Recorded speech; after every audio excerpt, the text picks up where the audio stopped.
Nous engageons ce soir un cycle qui va être consacré à la question de la coopération. Il y aura donc plusieurs séances, comme dans le cycle précédent, avec, comme on essaye de s'y tenir maintenant, un processus un peu d'alternance entre des focus un peu théoriques, politiques, et aussi des retours d'expériences concrètes, pratiques, d'intervention ou des expérimentations qui peuvent se faire. L'idée, c'est d'arriver à faire circuler les questions en ouvrant, en multipliant les angles d'attaque, de façon à ce que ça respire et qu'ainsi on ait pas une latitude pour pouvoir avancer ensemble sur la compréhension de ces affaires-là. Alors, on a pensé à la question de la coopération parce que, bon, comme beaucoup ont dû s'en apercevoir, c'est un mot qui est devenu un mot un peu valise. On en parle partout, elle est présente tout le temps, et il y a en fait un grand malentendu possible. On est nombreux, je crois, à avoir été dans des entreprises devant le fait que d'un côté, il y a un accord facile sur le fait que la coopération, bien sûr c'est utile, bien sûr c'est bien sûr on est d'accord, qui est une façon de la mettre très en avant comme une espèce de totem devant quoi tout le monde est agenouillé.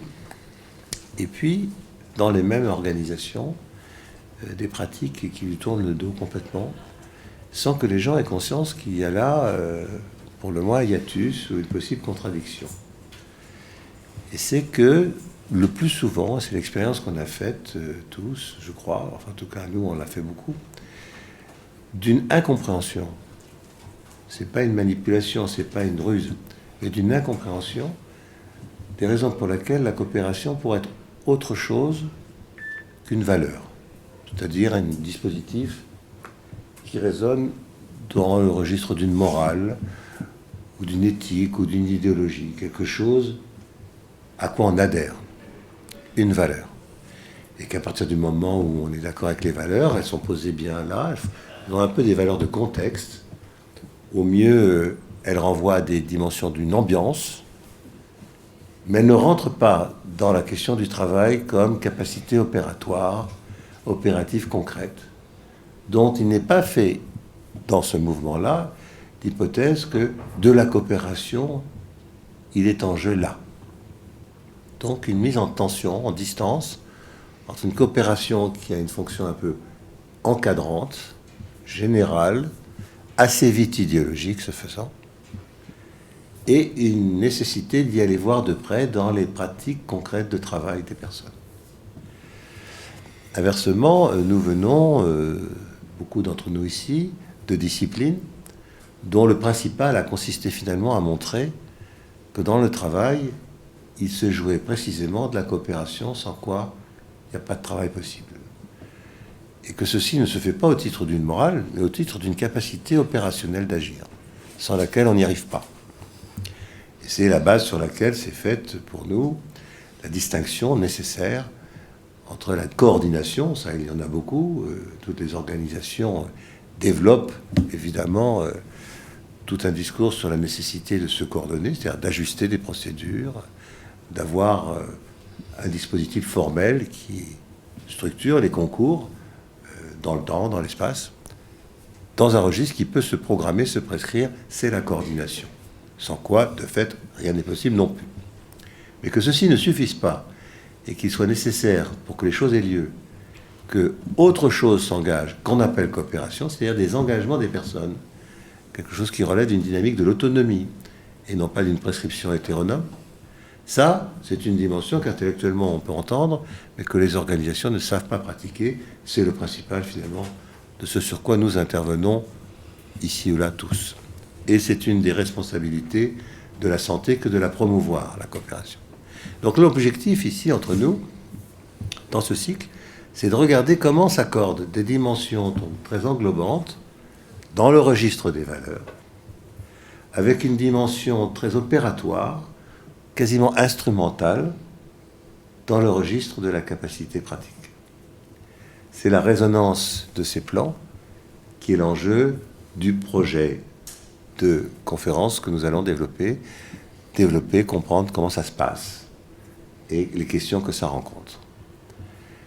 Alors classiquement, vous le savez, la coopération, elle est décrite comme relevant de 3 axes de développement possibles, horizontalement, entre collègues, sur un mode plus transverse, avec un bénéficiaire ou avec d'autres services, donc dans une dynamique qui enjambe, qui outrepasse les limites classiques du collectif tel qu'il est posé habituellement, et puis la coopération verticale, qui fait apparaître que dans la relation avec le support ou l'axe hiérarchique, il y a aussi de la coopération, d'ailleurs dans le sens descendant comme dans le sens ascendant.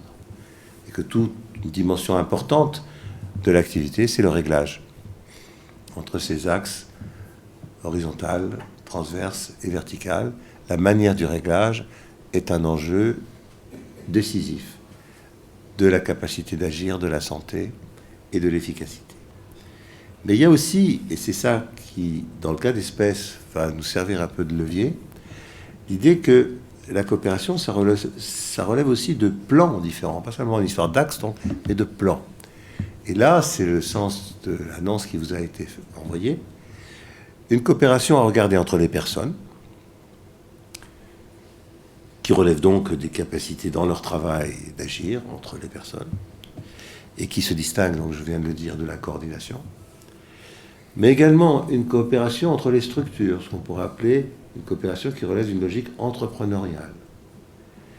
Et on sait, par exemple, qu'il y a des coopérations entre les structures qui ne permettent pas pour autant d'une coopération entre les personnes dans les structures. Il y a, par exemple, c'est classique, des coopératives qui sont, comme leur nom l'indique, des organisations de coopération entre des structures qui coopèrent dans la coopérative, mais qui sont organisées quant à elles, quand on rentre dans chacune des instances qu'elles composent, organisées sur le mode le plus taylorien du monde. Donc la question de la coopération entre les structures est une question différente et elle est assez rapidement un enjeu de rapport au territoire et un rapport au modèle économique qui organise ces structures. Et enfin, dans une perspective qu'on peut dire plus sociétale et politique, il y a la coopération qui est finalement l'enjeu de ce qu'on appelle classiquement le vivre ensemble. Expression qui est aussi souvent sollicitée. Chacun de ces plans est intéressant à regarder pour lui-même, mais c'est l'articulation des plans entre la façon dont les personnes coopèrent, dans des organisations qui coopèrent entre elles, sur un territoire qui développe une capacité de société où la coopération, c'est ce qui unit les personnes dans une dimension d'échange, qu'ils habitent ensemble. Donc c'est tout ça qui va nous servir un petit peu de fil qu'on va essayer de tirer sur le mode qu'on va en partie improviser en fonction aussi des choses qui vont naître de nos affaires, de nos échanges, et j'espère qu'on vous y retrouvera à chaque fois. Alors pour commencer ce cycle, on a pris un parti assez nouveau pour nous, c'est celui de la présentation d'un film qui a été produit par nous dans le cadre du club Île-de-France, dont Patrice dira un mot tout à l'heure, justement concernant le rôle que ça a joué. Et vous allez le voir, c'est un film qui a été produit, qui a été réalisé par Nicolas ici, qui est donc le réalisateur, qui a été réalisé en coopération avec les acteurs qui sont là, sur la coopération, et avec comme objectif de servir de matériau pour chacun de vous à approfondir son rapport à la coopération. Donc c'est, on pourrait dire, un objet qui vient chercher chacun dans sa réflexion sur la coopération. C'est pas un film qu'on pourrait projeter sur les Champs-Élysées, comme tel, parce que c'est pas un film qui tient tout seul sans qu'on ait besoin derrière justement de s'en saisir. Il a donc un statut d'intervention. C'est intéressant pour ça. Alors, on va vous proposer... Alors, j'ai nécessité... Donc, Nicolas Nicolas Spengler, je accroche toujours son nom, moi je l'appelle Nicolas, donc Nicolas Spengler, donc, qui est le réalisateur, qui interviendra après qu'on aura approché le film, qui dialoguera avec Sandro, décidément, qui a été à la source un peu de l'idée, dans le cadre d'abord de leur relation d'amitié qu'ils ont ensemble, mais aussi dans ce club, il y a des groupes qui se réunissent sur des projets, et ce film a été un projet. Donc il y a une initiative de Sandro et de Nicolas de le proposer aux membres du club, et c'est ça qu'on va voir. Donc ce que je vous invite à faire, c'est d'abord regarder ce film. Directement derrière, il y aura la réaction et les commentaires, des précisions de Nicolas et de Sandro.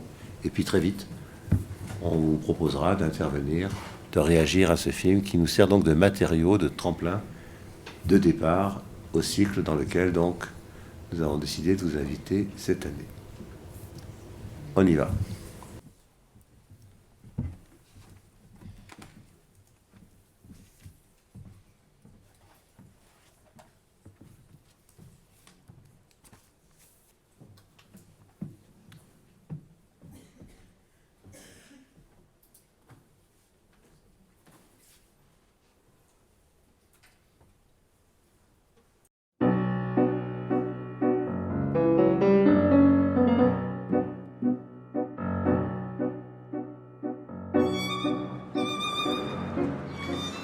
Je viens de m'installer dans le quartier et comme j'ai besoin d'un taillet et que ça m'embête d'en acheter un, je me suis dit, je vais emprunter celui du voisin. Et ça me permettrait de faire connaissance. Ah, mais j'ai pas de taille EM, moi. J'en ai un, mais il n'est pas à moi. Il est à l'association de quartier. On a mutualisé tous les outils de jardinage, et même certains appareils ménagers, les trucs dont on se sert 2 fois par an. Et notre asso, tu sais comment elle s'appelle? Riverain pour tous. Parce que riverain pour tous... Tous pour un. Riverain pour tous. Tous pour un. Et ben voilà. Du coup, tout le monde n'a plus sa tondeuse, son Karcher, son moule à gaufres. C'est comme pour les voitures, alors on les partage. Et on fait plus que ça.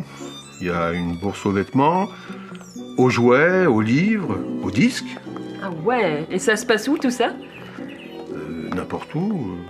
Ben, dans les garages, justement, puisqu'il n'y a plus de voitures particulières. Ah, logique.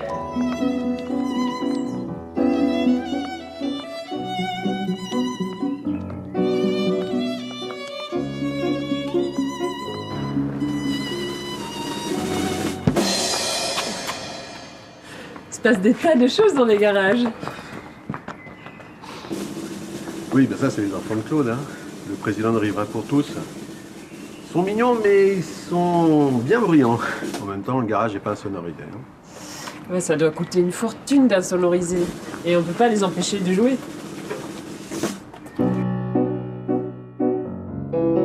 Attends, mais tu te rends compte, au niveau de tout le quartier, le nombre de places libérées par les bagnoles? Parce que les voitures, ça faisait du bruit, ça polluait, mais ça prenait une place de dingue aussi. Les garages, ça représente parfois 20% de la surface habitable.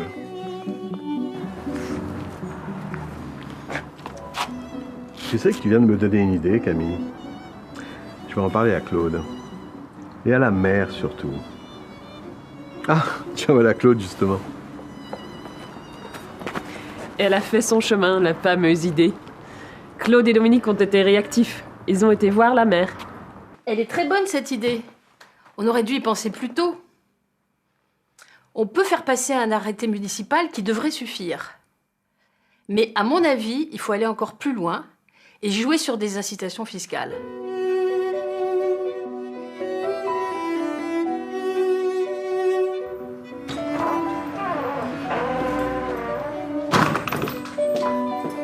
C'est une question d'organisation. Navré pour le retard.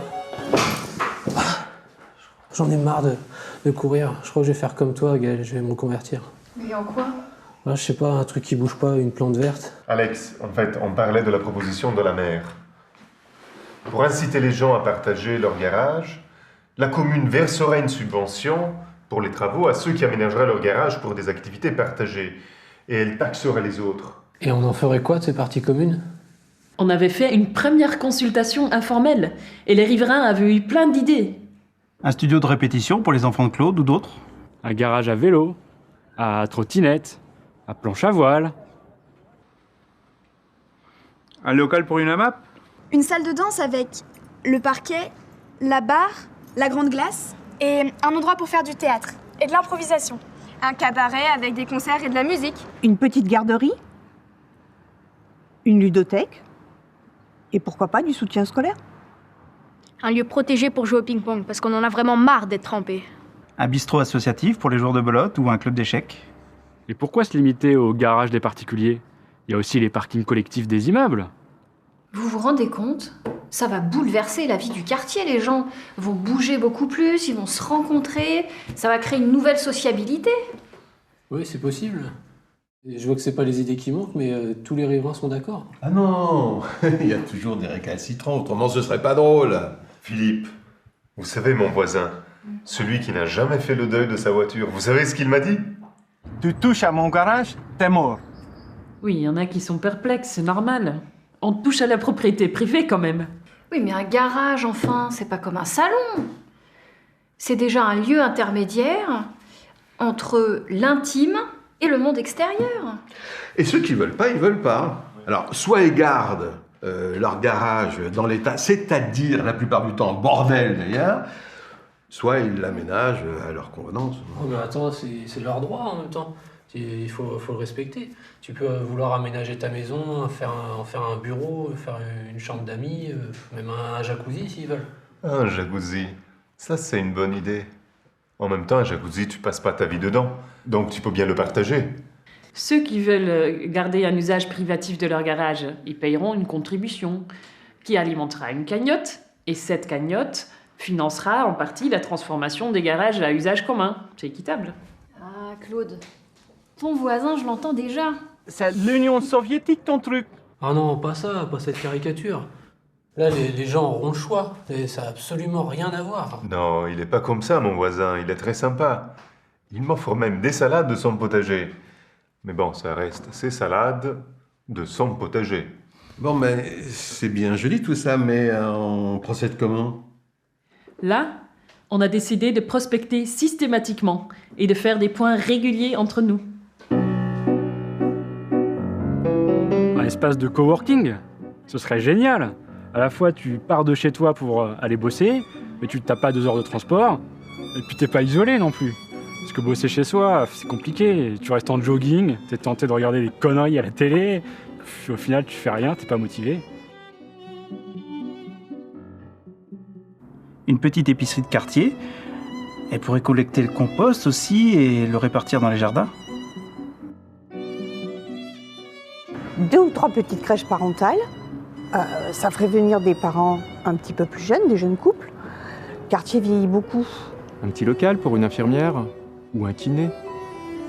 En plus, les garages, c'est accessible par définition, même pour les gens qui ont de la peine à bouger.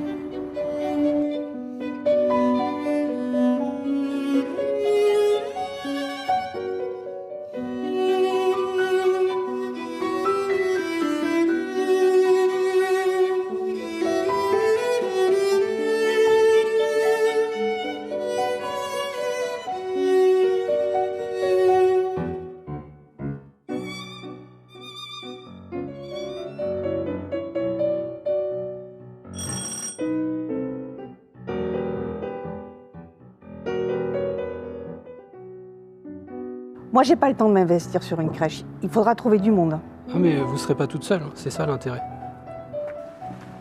Mais ça va coûter un bras, votre truc. Si tout le monde vient bosser chez moi, qui est-ce qui va payer l'électricité, l'eau, toutes les charges? C'est prévu, on y travaille. Ça marchera pas, votre truc. C'est mégalo, c'est trop compliqué. Mais non, au contraire, c'est très réaliste. Vous savez, l'inaction a un prix aussi, et ça finit par être très élevé. Vous rêvez, vous êtes jeune. Mettez ça plutôt dans un film. Des fois, les gens, je les déteste. C'est le contraire même de l'esprit du quartier. Les gens veulent du calme. Pour moi, c'est mieux. Oh, relou! C'est toi? Oui, on dirait. Tu as vu l'heure? Je me tape tout seul, hein, la bouffe, les gamins, le ménage. Bah, en fait, je passais juste pour dire que je repars.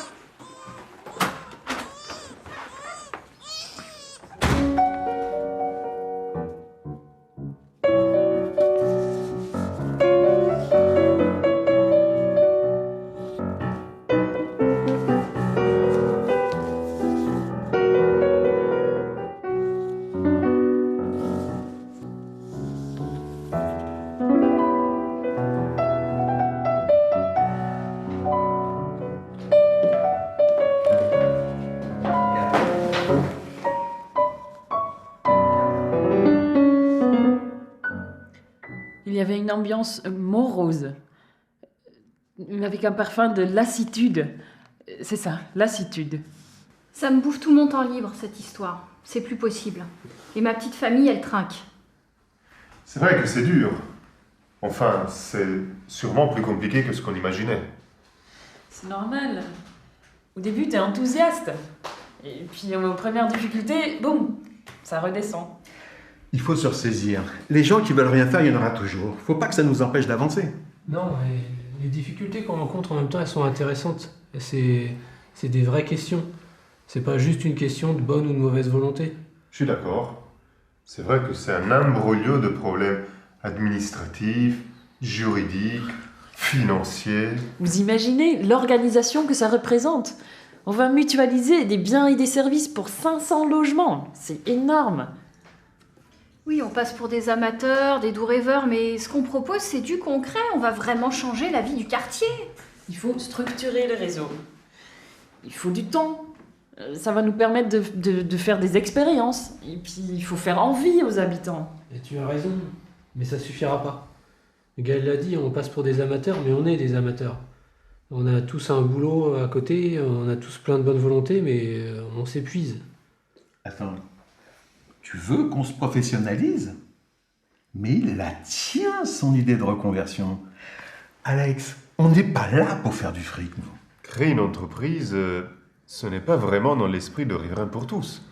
Nous, on est une association à but non lucratif. Et ça, j'y tiens. Mais ne faites pas de procès d'intention à Alex. L'entreprise, l'association, c'est pas incompatible. On pourrait créer une coopérative, par exemple. Et la mairie en ferait partie, l'association Riverains pour tous aussi. Ben ouais, c'est l'avantage en plus d'une structure entrepreneuriale, c'est qu'on peut rechercher les compétences dont on a besoin, et puis de les rémunérer surtout. Et oui, à un moment, Dominique, il faut essayer de comprendre pourquoi on est limité. Personne ne va s'enrichir sur le dos des autres. La richesse créée, elle va profiter à tous, y compris aux bénévoles de Riverains pour tous. Non, moi ça me plaît pas votre truc, hein. Moi je me casse.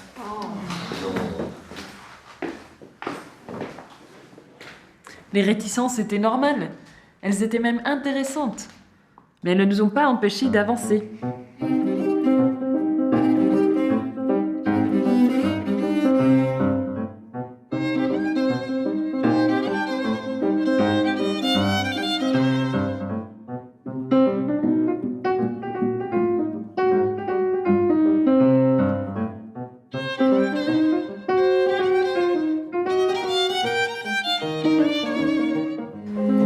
On bidouille, il y a parfois des loupés ou des incompréhensions, mais on a des espaces pour en parler. On avance ensemble pour s'assurer de la réussite des projets. Et on est attentif aux besoins de chacun.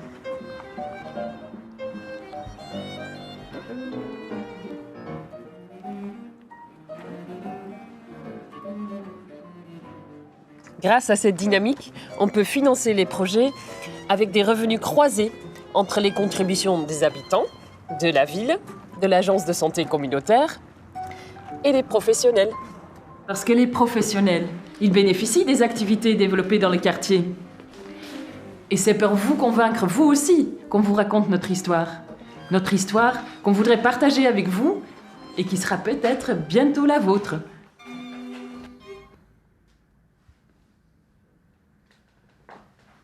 Ça va, ça le fait. On a été assez convaincants. Oui, mais nous, on est déjà convaincus. Est-ce qu'on va réussir à convaincre les autres avec ce film? C'est pas un peu idyllique quand même? En tout cas, c'est fidèle à ce qu'on a vécu. C'est clair que c'est résumé, puisque c'est joué Mais on a fait le choix de la fiction et de passer par la mise en récit.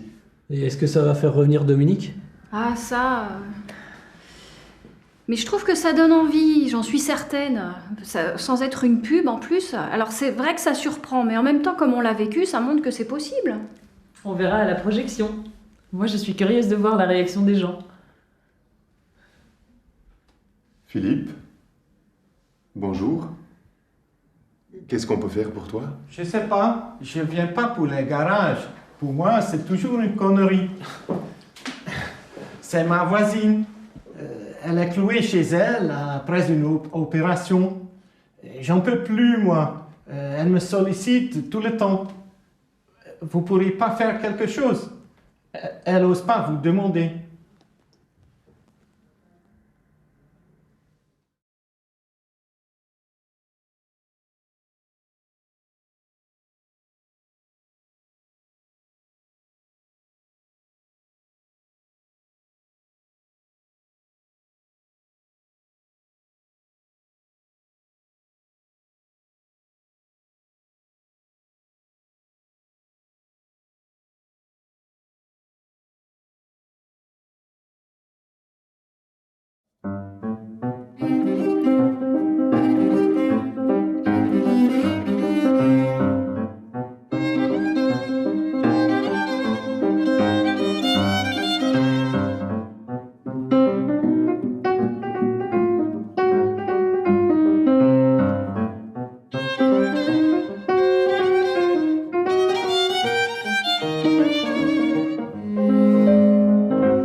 Donc comme on l'avait dit, avant que vous puissiez intervenir, on va laisser la parole à Nicolas et à Sandro. Alors, comme François l'a dit tout à l'heure, c'est une rencontre entre Sandro et moi, alors donc je vais expliquer un petit peu comment cette rencontre s'est déroulée. Enfin, en fait, j'en étais à l'initiative. Au départ, moi, je suis scénariste, je travaillais dans le milieu du cinéma et de la télévision, et j'étais très intéressé à l'idée de travailler avec des amateurs, parce que j'étais persuadé que l'imagination est la chose du monde la mieux partagée, et donc ça m'intéressait beaucoup de savoir ce que des gens qui n'étaient pas des professionnels du cinéma pouvaient bien avoir dans la tête et ce qu'ils pouvaient faire. Dans le cadre du milieu où j'étais, c'était une idée totalement farfelue et tout à fait invraisemblable. C'est la raison pour laquelle j'ai été très intéressé quand on m'a proposé d'intervenir avec des jeunes dans des quartiers populaires. Alors c'était intéressant parce que bon, c'est un milieu que je ne connaissais évidemment pas du tout.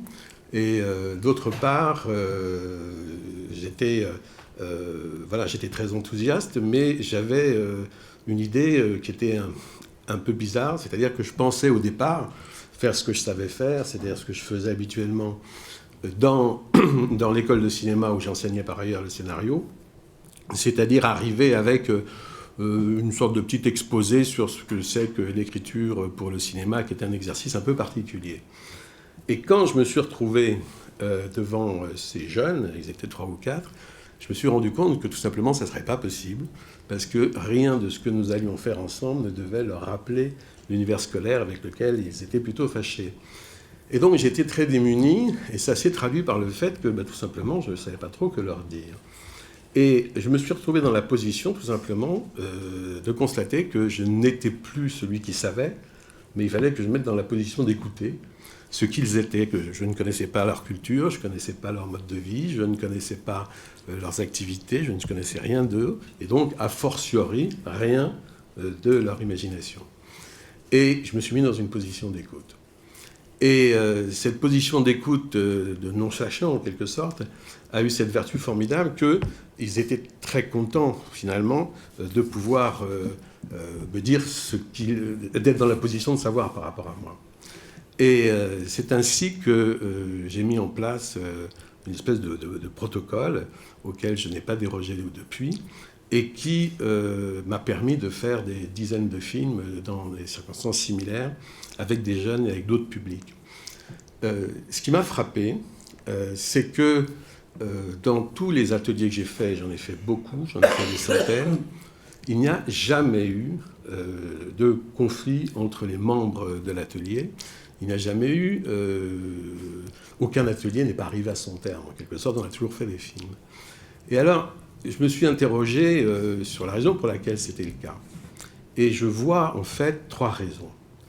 La première, c'est que ce qui nous réunit, c'est le projet. Le fait de faire un film, parce que c'est attractif, parce que ça les intéressait, ça intéresse en général les gens quand on leur propose de faire un film, même s'ils ne s'en sentent pas toujours capables au départ. C'est une perspective qui les attire. Et donc, rien qui pourrait mettre en difficulté, voire en péril, ce projet n'est le bienvenu, finalement, dans la démarche qui est la nôtre. Et puis, il y en a un deuxième qui est très important, bien sûr, qui est même le cœur, c'est la fiction. C'est le détour par la fiction, c'est le fait de mettre les gens dans la position d'imaginer. Imaginer, ça veut dire quoi? Ça veut dire qu'on se décale par rapport à la réalité. Ça veut dire qu'on n'est pas dans la position simplement de raconter ce qu'on vit, ce que l'on est, mais on interroge la réalité. On interroge la réalité, c'est-à-dire que l'imagination permet de parler du rapport qu'on a avec la réalité, de ce que l'on ressent, de ce que l'on espère d'elle, de ce que l'on attendrait d'elle, de faire finalement des alternatives à la réalité. Et là, il y a une marge de manœuvre pour l'intelligence personnelle et collective qui est assez considérable. C'est donc, la fiction protège aussi, et c'est ça qui est très important, surtout pour des gens qui ne sont pas forcément habitués à s'exprimer et a fortiori à dire ce qu'ils ont en tête. Elle protège parce que la fiction, par définition, c'est pas la réalité. Et donc, je peux dire ce que je veux parce que c'est pour de faux. Et en disant pour de faux, je peux aussi dire le vrai. Parce que je peux me réfugier derrière un personnage, derrière une situation fictive.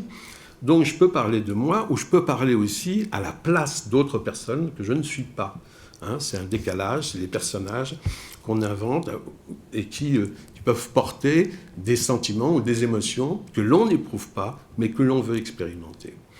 C'est la raison pour laquelle la fiction est une situation très enrichissante pour les personnes qui peuvent se livrer à cet exercice. Le troisième pilier, après le projet et la fiction, c'est le groupe, c'est le collectif. Le travail en groupe est un travail qui est évidemment très particulier et contrairement à ce que l'on pourrait parfois penser, c'est un travail en groupe, le travail de groupe est un travail qui protège.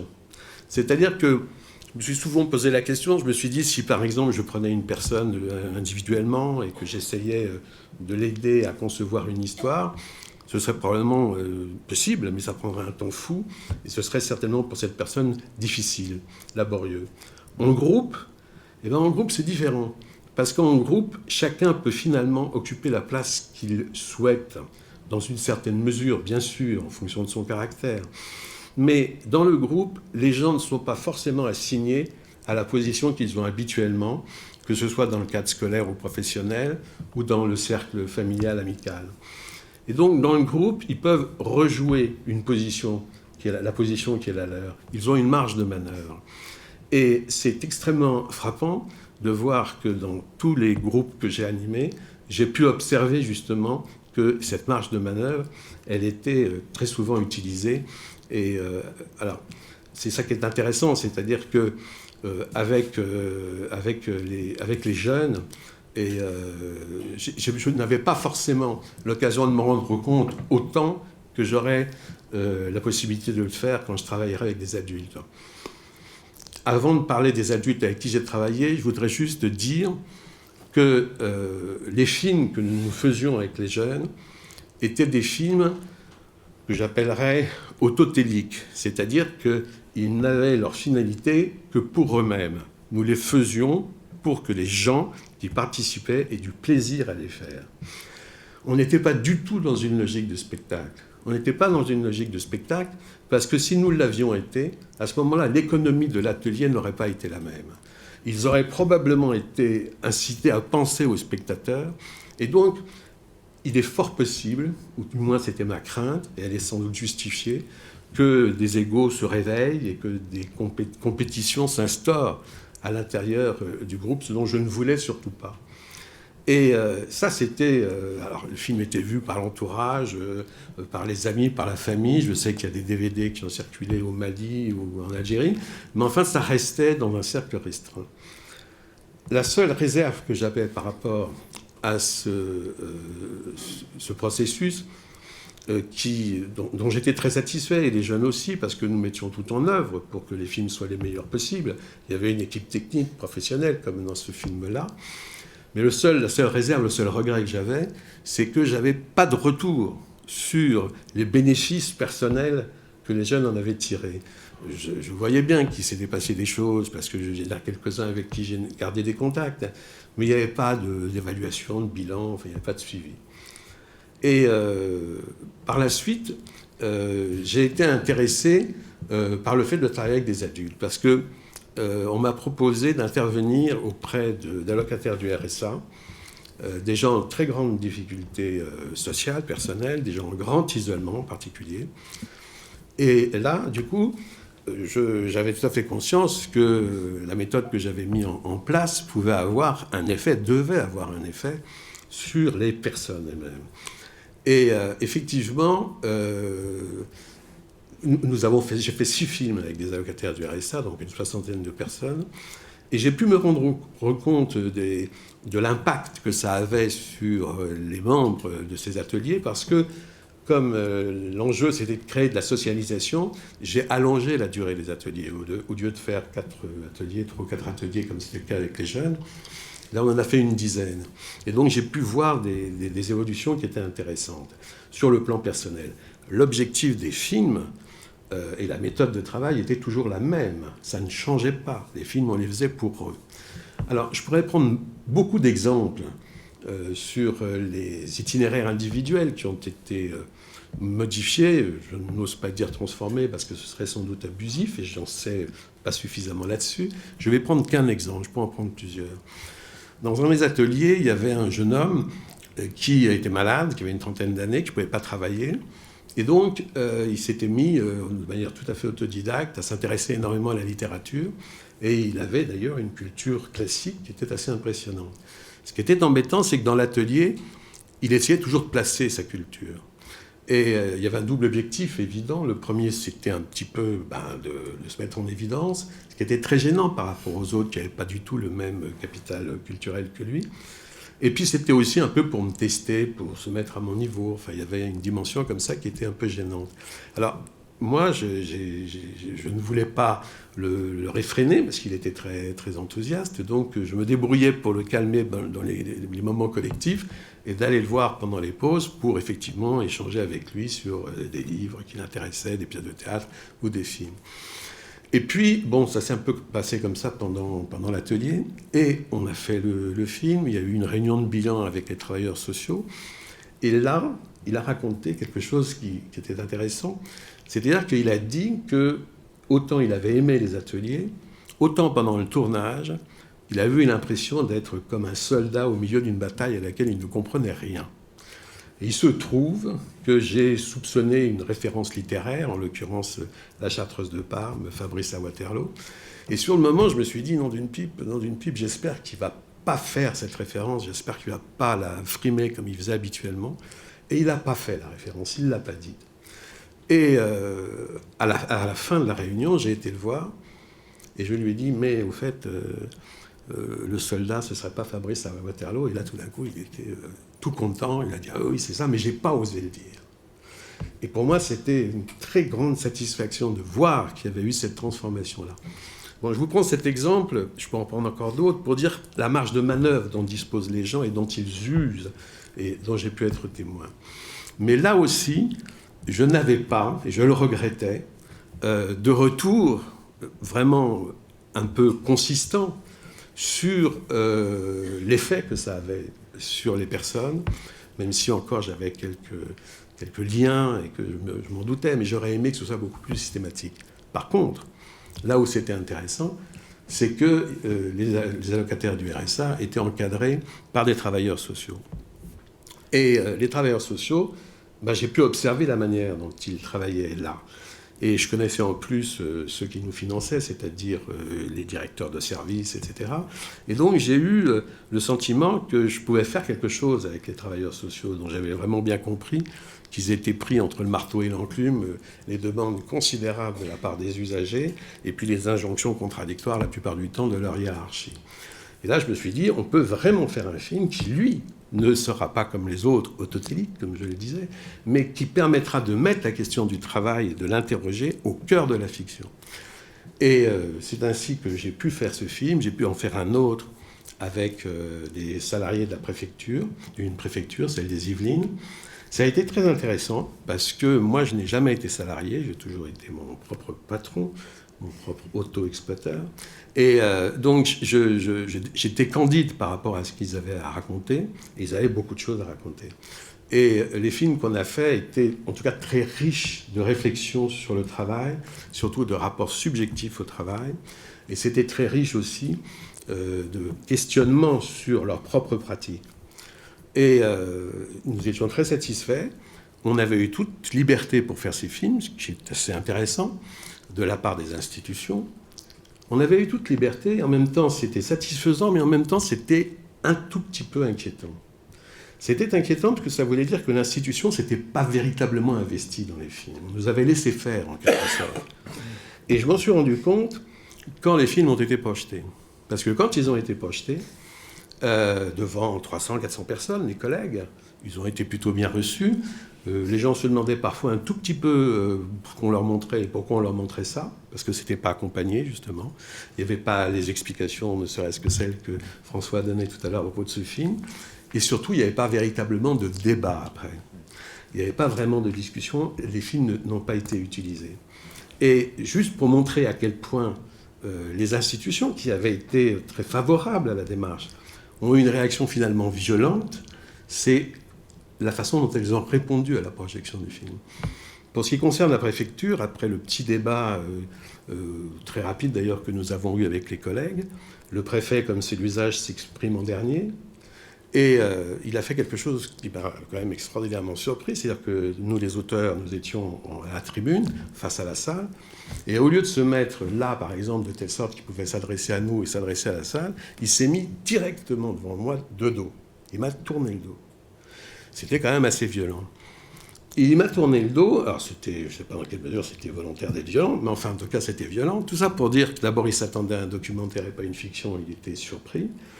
Il était interpellé par le contenu du film et qu'il faudra en parler ultérieurement. C'est à peu près tout ce qu'il a dit, mais ultérieurement ils n'en ont pas reparlé. Et le haut conseil départemental, qui s'appelait Général à l'époque, la réaction était très différente. Le service était vraiment très très intéressé par le film que nous avions fait, était vraiment décidé à l'utiliser et l'accompagner. Sauf que, après la projection devant 400 collègues, et après que nous avons témoigné de la manière dont nous avions fait le film assez rapidement, tous les auteurs, le service avait organisé 2 tables rondes qui traitaient des sujets qui étaient abordés dans le film et qui répondaient en quelque sorte aux problèmes qui étaient soulevés. Alors on aurait pu penser bien sûr que c'était une façon d'amorcer la discussion, mais c'était plus une façon d'étouffer le débat. Et c'est d'ailleurs ce qui a été le cas, c'est-à-dire qu'en fait, les films ont été balancés, tout le monde pouvait les regarder sur l'intranet de l'administration, mais il n'y a pas eu d'utilisation, il n'y a pas eu de travail dessus. Et c'est comme ça que je me suis rendu compte que finalement, dans la démarche qui était la mienne, j'étais quand même très seul, très démuni, et c'est pourquoi j'ai eu envie de rencontrer des gens qui soient des spécialistes de la question du travail, et c'est ainsi d'ailleurs qu'on s'est rencontrés, Sandro et moi. Voilà. Donc on se rencontre la première fois avec Nicolas dans le cadre d'une réunion de l'association Travail et Politique où il propose effectivement de mettre en discussion, de visionner, de mettre en discussion un de ces films qu'il venait de réaliser. Et alors, on fait la discussion sur le film, et en fait, il y a une espèce de sentiment un peu de malaise, parce que c'est difficile de discuter, effectivement, un film fait par des amateurs, avec une histoire dont on sait bien que ça doit avoir du sens pour ceux qui l'ont écrite, mais c'est compliqué, en fait, de discuter le film pour le film. Et en même temps, il y a bien l'intuition, en fait, que l'essentiel du travail réalisé par Nicolas, comme là il l'explicite très bien, tout n'est pas contenu dans le film. Et que donc, pour accéder à ce que Nicolas a fait avec ce groupe, il ne suffit pas de regarder le film, et que tout ne s'exprime pas par le film comme produit de ce travail. Et alors c'est intéressant parce que ça nous parle beaucoup, parce que ça renvoie en fait à l'invisibilité inhérente à toute activité d'accompagnement, de relation, d'écoute, d'accompagnement d'un travail collectif, d'un travail clinique, comme ça, d'intervention.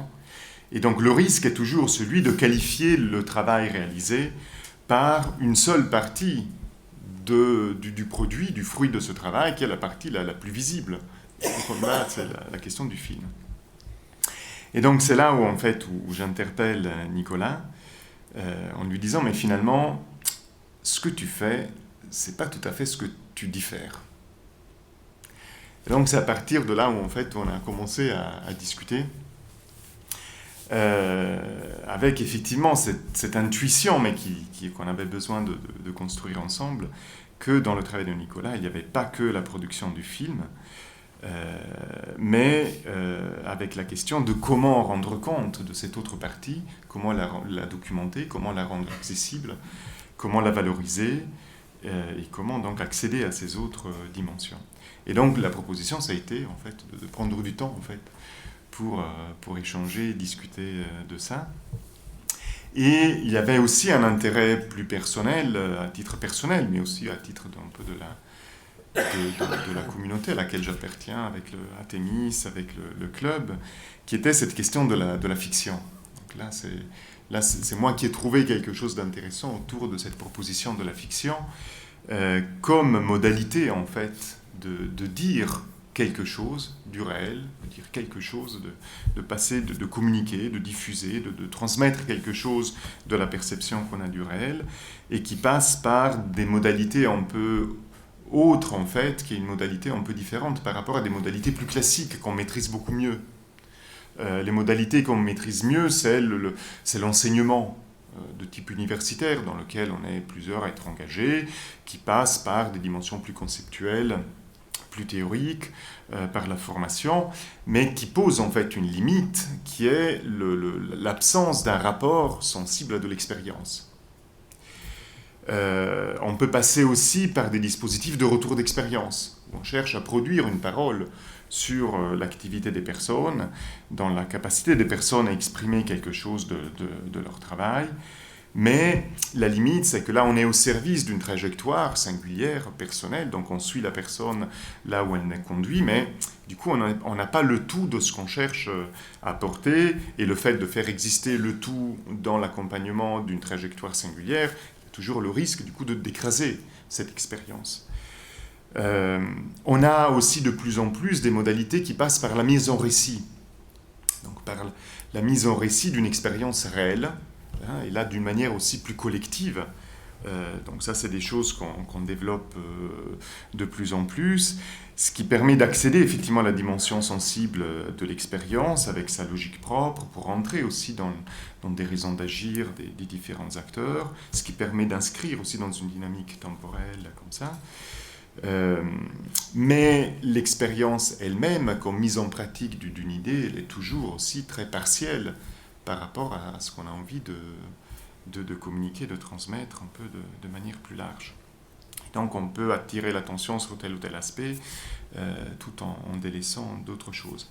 Et donc là, ce qui m'a intéressé, ce qui nous a intéressé, c'était cette proposition de Nicolas qui vient d'expliciter, c'est-à-dire de passer par la fiction pour dire quelque chose du réel. Et ça, c'est une modalité qu'on n'avait pas. Et en même temps qui était intéressante parce qu'on cherchait On cherchait. Parce qu'on nous renvoie souvent que quand on fait cours, c'est très abstrait, c'est très jargonneux, c'est très difficile d'accéder. Ou alors, quand on raconte l'histoire d'une entreprise, machin, il manque toujours quelque chose pour mettre en cohérence. Et il y a toujours plein de pièges, plein de contradictions, parce que la vie, elle est pleine de contradictions comme ça. Donc, on cherchait, en fait, une autre manière pour pouvoir raconter, en fait, un peu la conception, aussi dans sa cohérence, dans sa complexité, mais sans, voilà, tout en évitant ces différentes limites. Donc c'est à partir de là, en fait, où on a engagé, en fait, une discussion pendant, je pense, 2 ans, en fait, comme ça, de manière régulière, dans des cafés, pendant plusieurs heures autour d'un café pour discuter effectivement de l'expérience, de comprendre, en fait, ce qui se jouait. Et progressivement, on a commencé à imaginer ce que pourrait être un autre type de dispositif qui prenne en charge effectivement ce qui manquait initialement à Nicolas et en même temps pouvoir utiliser aussi ce passage par la fiction qui nous manquait à nous. Donc là, il y avait vraiment une complémentarité de questions intéressantes à croiser. Et donc, on a commencé à chercher aussi des occasions pour pouvoir l'expérimenter, le mettre en œuvre. Et l'occasion, en fait, s'est trouvée en début d'année, au moment où on a relancé la dynamique du club francilien de l'économie de la fonctionnalité et développement durable. Et donc là, il y avait une occasion intéressante parce que ça répondait à plusieurs enjeux, à la fois justement de construire un support de diffusion, de communication pour expliquer ce que c'est que le FC d'une manière un peu plus accessible, un peu plus simple, facilement accessible. C'était aussi un enjeu de mobiliser les participants du club pour trouver une façon, une action, quelque chose à faire ensemble. Et à travers ça aussi la manière une occasion de mobiliser, de profiter des ressources très complémentaires, très hétérogènes des premières personnes qui ont commencé à s'inscrire dans cette dynamique du club, chacune venant de trajectoires professionnelles différentes, avec des connaissances différentes. Donc la manière en fait d'arriver à en faire quelque chose dans une action collective. Et donc c'est un peu la discussion qu'on a eue avec Patrice, qui est l'animateur du club. Tout à l'heure, il pourra dire un mot aussi sur un peu son point de vue sur ce qui s'est passé. Et on a décidé d'y aller. Et donc ça a été un partenariat au sein du club EFDD de l'Île-de-France de lancer cette expérience en fait, de production du premier court-métrage sur l'économie de la fonctionnalité de la coopération. Peut-être 2 mots sur le cadre du dispositif, on pourra après expliciter, mais quelques éléments qui me semblent un peu structurants et intéressants à partager. Parce que toute la question, c'était effectivement de comment construire le dispositif permettant de soutenir ce travail de coopération avec une production attendue, qui était la question de la fiction, de faire fonctionner la question de la fiction en tant que telle, donc avec la production d'un court-métrage, mais en même temps avec cette question que le court-métrage n'est pas le tout du travail de production.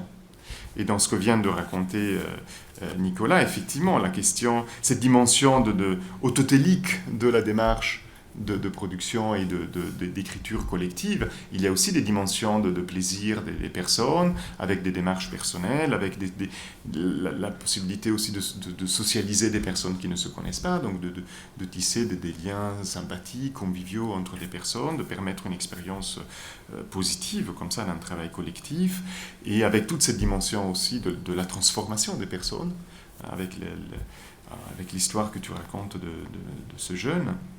Bon, toutes ces dimensions, elles ne s'incrustent pas dans le court-métrage. Donc, c'était aussi une manière de penser un dispositif qui permette de rendre compte de ça aussi. Voilà.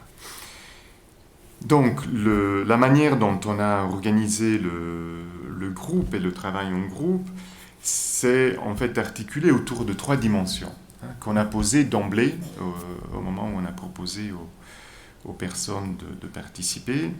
3 dimensions. La première, c'était une dimension productive, qui était un enjeu important. Peut-être aussi nouveau par rapport aussi aux exemples et à l'expérience précédente de Nicolas, qui présentait justement, de mon point de vue, cette ambiguïté. On produit un film et on montre le résultat par la projection du film, alors que justement l'essentiel, il est ailleurs.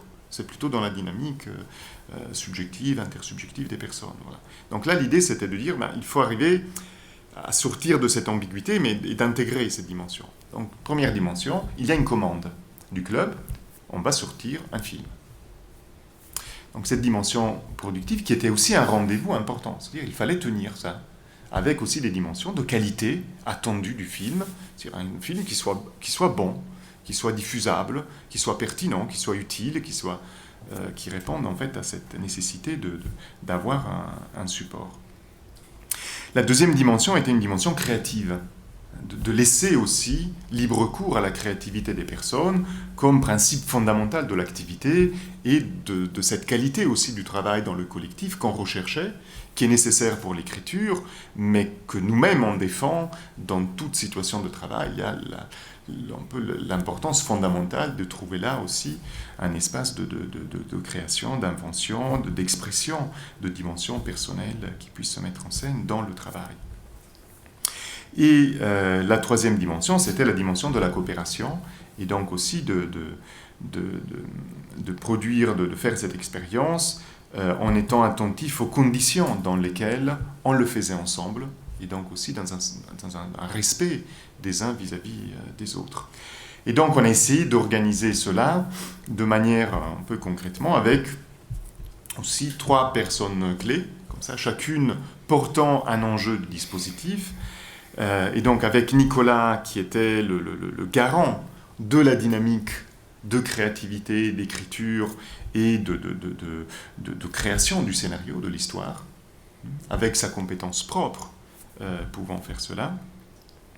Avec moi-même qui était plutôt le garant du référentiel de l'économie de la fonctionnalité de la coopération par rapport aussi à cet enjeu de production. Il fallait aussi tenir le fait de produire quelque chose qui soit cohérent, qui soit pertinent par rapport au message, à ce qu'on voulait transmettre. Et il y avait aussi Brian, donc, qui est dans la salle, qui pourra aussi se témoigner tout à l'heure.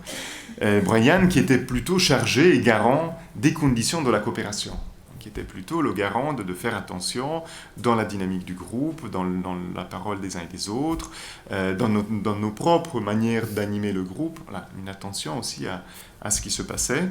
Et dans un premier temps, il y avait aussi l'idée qu'il soit chargé du compte-rendu, et donc de garder aussi une trace de ce qui se faisait. Et puis de plus en plus, en fait, son rôle s'est construit aussi autour d'une vraie présence dans le groupe pour favoriser les échanges, pour communiquer, pour animer en fait le groupe. Aussi dans des temps intercession, des mails, des rappels, des dates, comme ça, des manières d'être attentif aussi à des personnes qui n'étaient pas dispo, qui s'étaient éloignées, de comment garantir la présence de tout le monde en fonction aussi des contraintes calendaires. Donc voilà, toute cette question de faire attention aussi aux conditions de chacun de pouvoir s'y retrouver dans ce cadre-là. Donc c'était intéressant en termes de cadre parce qu'on a essayé de jouer vraiment la complémentarité des compétences, des expertises, avec la reconnaissance aussi d'une place pour chacun, et puis aussi la place des personnes qui étaient là avec leur propre créativité, leur propre bagage. Voilà. Et avec cette articulation entre la créativité, mais en même temps aussi un cadre contenant pour pouvoir aboutir et progresser. Et avec aussi, Nicolas, souvent, il nous rappelait aussi effectivement des contraintes dans la structure même de la construction du récit. Il y a des étapes qu'il faut respecter. Et donc si on respecte pas, si on n'aboutit pas à une étape, on ne peut pas passer à l'étape suivante. Donc ça, c'est un peu le processus de conception classique qui a en fait aussi des contraintes comme ça. Et puis il y avait aussi la question du délai final. Il ne faut pas que ça soit à rallonge. Et déjà, ce qu'on a fait, c'était plus lent que ce que Nicolas avait l'habitude de faire et souhaitait faire. Voilà. Donc c'était aussi le fait, à un moment donné, de fixer un cadre à l'intérieur duquel pouvoir jouer quelque chose de plus inventif. Un autre enjeu, du coup, à travers ça, c'était la manière de qualifier le produit de ce travail, qui était un peu l'enjeu initial, avec l'idée que le film n'est pas tout. Ce qu'on a vu n'est pas le tout de la production du groupe. Et donc la nécessité aussi de trouver la manière de rendre compte de la démarche, du processus réel, des différentes dimensions de la valeur créée à travers l'expérience et l'engagement et le travail de tout ce groupe. Donc on a posé assez vite le fait que le film n'est pas autoporteur. Okay, donc il est sur YouTube, mais il n'est pas référencé. Donc voilà. On ne peut pas voir... Enfin, l'idée, c'est pas simplement de consommer le film ou de le mettre sur un DVD ou de le diffuser comme ça. Mais le besoin de penser aussi le dispositif d'accompagnement du film, justement pour rendre présente rendre présente ces autres dimensions. Et donc ça, on l'a organisé dans un premier temps à travers, déjà pour nous, l'organisation d'une réunion de retour d'expérience avec le groupe des producteurs, le groupe de travail. Donc on s'est réunis au mois de juillet, après le tournage, pour avoir une première séance de visionnage du film, c'était l'avant-première entre nous, et ensuite un tour de table pour vérifier aussi comment chacun avait vécu cette expérience, les acquis, les difficultés, les mésententes, les malentendus, et ce qu'on pouvait garder aussi comme ces autres dimensions de ce que ça avait porté du point de vue du plaisir, de la transformation des personnes, d'un décalage par rapport à d'autres expériences faites ailleurs, dans d'autres milieux associatifs ou autres. Voilà. Donc tout l'enjeu, c'était comment valoriser un produit dont la valeur tient à l'expérience de sa production. Et cela renvoie à des questions très importantes pour nous, et qui est l'une des difficultés majeures dans toute la perspective aussi de l'économie de la fonctionnalité, c'est que la valeur, elle n'est pas encastrée dans le produit fini. Et que pour accéder à des dimensions de la valeur, il faut reconvoquer des dimensions de l'expérience. Comment on le fait ? Et donc nous, on l'a fait par ce premier temps de retour d'expérience, et ensuite avec l'idée aussi de diffuser le film de manière accompagnée, donc à chaque fois avec des mises en débat, des temps d'explicitation. Et voilà. Et donc c'est à ce titre aussi que cette conférence participe aussi au processus de production initié au mois de janvier avec un petit groupe de 6-7 personnes. Donc c'est aussi une autre occasion de remettre en fait en jeu ce qu'on a essayé d'incruster dans le film, mais aussi ce que la confrontation avec ce qu'on a fait, ça reconvoque de l'expérience des personnes qui ont fait le film, comment ça convoque aussi l'expérience de ceux qui le regardent, et comment on a besoin toujours aussi de passer par du dialogue, par de l'échange, par de la mise en discussion, pour arriver à révéler, et au-delà de la révélation de ce qui est déjà là, de développer et aller plus loin dans l'expression de ces valeurs dans le registre plus immatériel. Voilà. Du coup, peut-être 2 mots sur le processus de... Oui. L'idée, c'est de voir comment notre collaboration s'est faite autour du film. Pour moi, c'était nouveau, effectivement, parce que il y avait une commande qui était précise, et ça, c'est très intéressant, parce qu'il fallait la respecter. Ça n'empêche pas la créativité, mais par contre, ça l'encadre. Deuxièmement, j'avais affaire à un public différent de celui auquel j'étais habitué, des gens qui allaient interroger le processus auquel nous nous livrions. Et en particulier, je voudrais insister sur le fait que tous les membres du groupe disaient, franchement, voilà, nous on n'a jamais fait de film, mais on te fait confiance parce que tu nous dis que tu y es arrivé plusieurs fois. Donc cette dimension de la confiance était très intéressante. C'est vrai que moi j'avais pas peur, mais en même temps il y avait une exigence qui s'était exprimée et qu'il fallait satisfaire.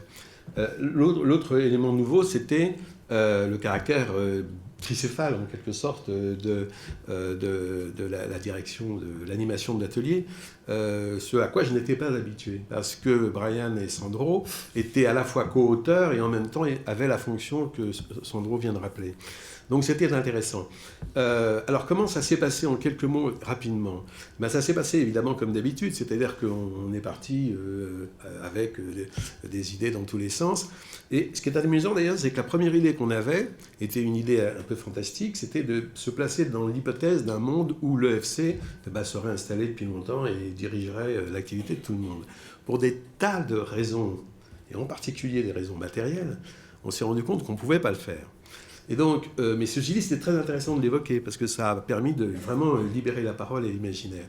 Et ensuite, on est parti sur une ambition qui était plus modeste, un futur plus proche, comme vous le voyez, et en particulier la question du partage des espaces. Parce que moi, je ne suis pas du tout un spécialiste de l'EFC. On m'avait fourni des documents, donc je connaissais évidemment des choses dessus. Il fallait que j'en connaisse un minimum pour que je comprenne de quoi on parle.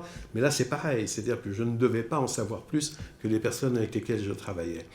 Et j'ai juste orienté le point de départ sur la question des espaces parce que j'avais lu un dossier intéressant sur des architectes qui construisent moins pour construire mieux. Et je me disais, voilà, la question de la gestion des espaces est vraiment très intéressante. Et au départ, on était parti sur les marchés. On connaît tous des marchés qui servent 2 matinées ou 3 matinées par semaine dans une ville et ne servent à rien la plupart du temps. Et puis, d'autres pistes ont été évoquées, dont celle des garages. Des garages, évidemment, qu'on a retenus. Et là, il y avait une vraie discussion à l'intérieur du groupe. Et là, justement, toi, tu es intervenu pour dire il faut que ce soit les garages plutôt. Tu peux expliquer pourquoi?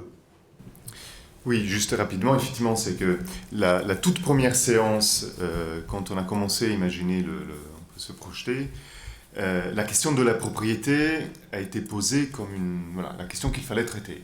Et donc, dans cette projection dans le monde idéal, c'était un monde idéal sans propriété, où tout est partagé, y compris les portables, y compris tout. Voilà. Donc déjà, sur la question du portable, on a vu à quel point c'est pas évident de renoncer aussi facilement à de la propriété. Et donc, ce qui est intéressant, c'est que là, on a ciblé que là, il y avait une question.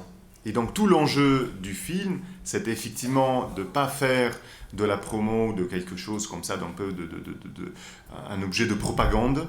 C'est d'ailleurs une question qu'on avait discutée aussi ensemble. Il ne faut pas tomber dans un truc de propagande, mais c'est plutôt de voir dans les discussions du groupe qu'est-ce qui émergeait comme question à traiter. Et donc là a émergé la question de la propriété. Il faut traiter la question de la propriété. Et le rapport à la propriété, donc du coup, c'était moins la question de la propriété que la question de l'usage. Et donc, ce que met en scène le film, c'est une interrogation, une démarche, une expérience qui re-questionne le rapport à l'usage des choses, des objets, des espaces, des locaux, des garages. Voilà. Et donc, ce qui est intéressant, effectivement, c'est que par rapport à la question du marché, du bâtiment, du marché dans la ville, où à un moment s'était posé aussi la question des garages collectifs. En fait, le garage particulier, c'était le bon objet, et cela, c'était effectivement quelque chose de très convergent entre nous, parce que pour Nicolas, c'était un bon objet du point de vue, il y avait un bon potentiel scénaristique pour commencer à raconter une histoire autour de ça, et de notre point de vue, il y avait aussi là un bon objet pour questionner la question du rapport à la propriété et la question de l'usage. C'est-à-dire de comment ne pas forcément remettre en cause la propriété, mais mettre en cause la manière de pouvoir profiter d'espaces qui ne sont plus utilisés, qui peuvent avoir aussi d'autres affectations, mais ce qui pose tout un tas de questions, et c'est un peu ce que raconte par la suite le film. Oui, parce que en fait, on est parti, comme sur des tas de pistes avec beaucoup d'idées, et je voudrais juste, parce qu'on n'a pas beaucoup de temps, qu'on s'arrête sur 2 ou 3 événements qui étaient marquants, et je ne vais pas forcément les prendre dans l'ordre. C'est-à-dire que quand on raconte une histoire au cinéma, c'est toujours des personnages qui agissent dans un certain contexte, et il faut bien commencer par quelque chose. Là, on était parti, en quelque sorte, par le contexte. On aurait pu commencer par les personnages, ou par un incident, par un événement, par une péripétie. Mais à un moment donné, quand toutes les idées se sont exprimées un petit peu dans le désordre, et qu'on commence à essayer de les organiser, eh bien, la question qui se posait, c'est celle des personnages. C'est-à-dire que l'histoire va être portée par des personnages, et il faut bien les caractériser. Et là, c'est un moment qui est toujours extrêmement difficile quand on élabore une histoire, parce que du coup, ça devient extraordinairement concret, on est obligé de faire des choix. Et d'ailleurs, quand j'ai posé la question, c'était je crois la 4e ou 5e séance, je leur ai dit maintenant il faut qu'on définisse les personnages qui vont porter l'histoire. Il y a eu des interrogations dans le groupe, parce qu'il y a des gens qui disaient on peut faire n'importe quoi, on peut choisir n'importe qui, etc. Oui, bien sûr, mais il faut faire des choix. Et on a dû balayer une succession de choix possibles, et c'était vraiment intéressant, je prendrai juste un exemple, jusqu'à ce qu'on tombe, que quelqu'un propose l'idée de quelqu'un qui vient d'arriver dans le quartier et qui découvre. Et c'est tellement une bonne idée qu'elle est devenue la narratrice du film. Donc, à partir de là, tout ce que nous avions fait auparavant, et qui était un peu éparpillé, s'est organisé en fonction de cette idée-là. Il y a d'autres facteurs qui sont intervenus, mais celui-là en particulier. C'est pour vous dire la manière dont ça fonctionne et dans les exigences qui sont propres à la construction d'une histoire, à la dramaturgie, et les idées qui sont exprimées. Et puis il y a eu deux autres moments qui étaient forts. C'est que à un moment, on a eu le sentiment effectivement qu'il y avait beaucoup d'idées, que c'était parfois un petit peu le bordel, et que ça partait dans tous les sens. Et c'est à ce moment-là que Sandro a posé dans l'atelier la question de l'entreprise. Alors, tu vas expliquer pourquoi, et moi je vais revenir sur la manière dont on a intégré ça dans l'histoire. Donc effectivement, on était parti sur la question des garages, sur la démarche plutôt associative au début, avec la référente pour tous. Et on s'est rendu compte, mais je me suis rendu compte, et là c'est vraiment le travail réel aussi qui se joue en dehors des temps. C'était chez moi, en revisitant comme ça un peu l'image de ce qu'on était en train de faire. Et là je me suis rendu compte qu'on était en train de louper le truc central, qui était la question de l'entreprise, qui est quand même la question centrale qu'on cherche à réinterroger dans toute la dynamique de ce qu'on fait autour de l'économie de la fonctionnalité.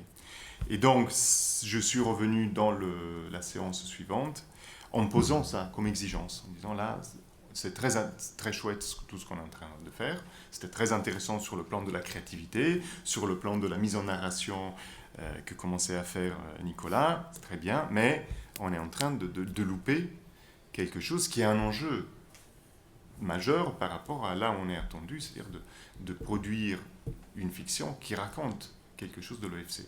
Et si on n'introduit pas la dimension de l'entreprise, alors on loupe tout. Et voilà. Et donc je l'ai posé de manière effectivement un peu normative en fait, depuis ce rôle que j'étais censé aussi occuper, de rappeler des dimensions du référentiel. Et donc c'est là où s'est posé la question de comment réintégrer la question de l'entreprise dans la fiction. Vous avez vu que ce débat qui a eu lieu dans l'atelier sur la question de l'entreprise et qui était tendu parfois parce que c'était compliqué, nous l'avons traduit dans le film par le départ du personnage que j'interprète. Et bon, il n'y a pas que cet aspect-là d'ailleurs. Ça qui est intéressant, c'est de voir que le processus du film se retrouve aussi dans le film.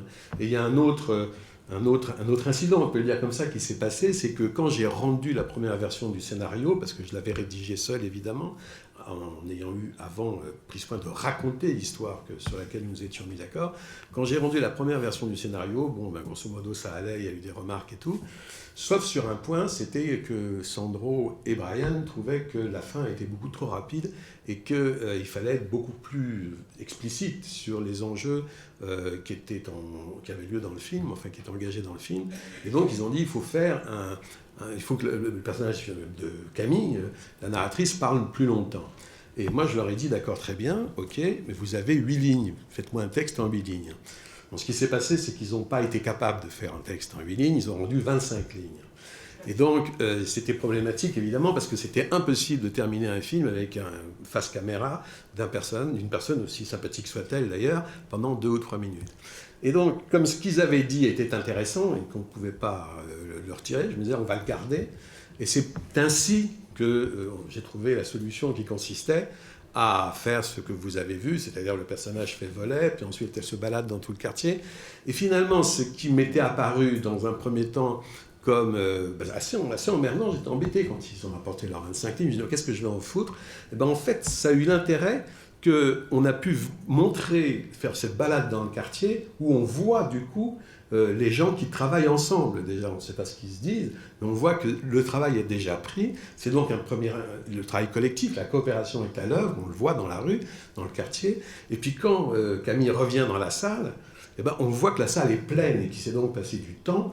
Il y a eu plusieurs mois sans doute qui se sont déroulés et que les habitants sont mobilisés. Et donc c'est pour vous montrer comment des tensions qu'il y a pu y avoir dans l'atelier, dans les discussions entre nous, se traduisent finalement dans le film et probablement au bénéfice du film, enfin du moins on l'espère. Sans plus attendre, est-ce que Patrice, tu veux dire un mot sur... il veut pas. Donc le club a été cité, présenté et on a dit son rôle. Alors écoutez, je vous invite à prendre la parole, ceux qui le souhaitent, pour réagir et intervenir dans ce débat. Alors j'ai une question.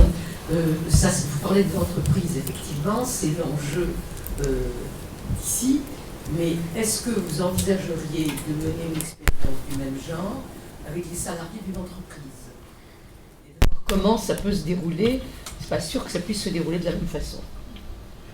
On va prendre plusieurs questions et je remercie de celle-ci.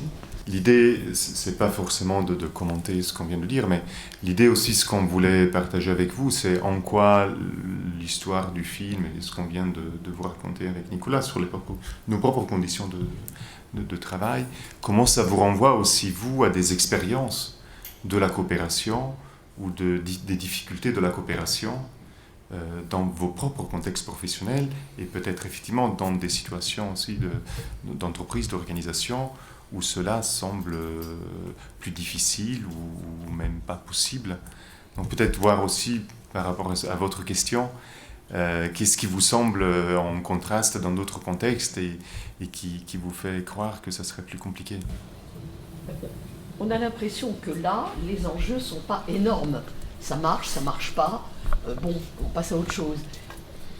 Pardon. Oui, on dit que j'ai l'impression que là, les enjeux ne sont pas énormes. Ça peut fonctionner, ne pas fonctionner, je parle du groupe. Hein. Bon, ben, si on ne s'occupe pas des garages, c'est pas très grave, on passe à autre chose. Mais je crois que dans une entreprise, je ne sais pas très bien comment vous pourriez rassembler les salariés d'une entreprise ou de plusieurs entreprises pour poser cette question de la coopération. Bon, moi, jadis, il y a très très longtemps, j'ai fait un film sur les conditions de travail dans le bâtiment. On a essayé de voir comment ça pouvait se passer. Ça a été terrible. Hein, chacun ne disait que des choses qu'il pouvait dire, et puis c'est tout, quoi, parce qu'il n'allait pas très loin. Hein, donc c'est pour ça que je me pose la question. Je trouve la question, je comprends très bien. Peut-être faudrait-il que vous précisiez pour le coup alors, c'est ça qui fait que c'est pas simplement des questions, mais un échange. Qu'est-ce qui vous paraît, dans l'hypothèse d'une situation réelle, non pas imaginée, qu'est-ce qui vous paraît faire la différence? Là, il y a un enjeu. Il y a un enjeu qui est, bon, les garages. Bon, c'est quelque chose d'un peu marginal, quelque part, le garage. D'accord, c'est la propriété, d'accord, ça intéresse tout le monde. C'est pas le même enjeu et la même importance que pour un salarié dans une entreprise qui ne peut pas dire les choses autant. Oui, mais là, vous parlez donc de la...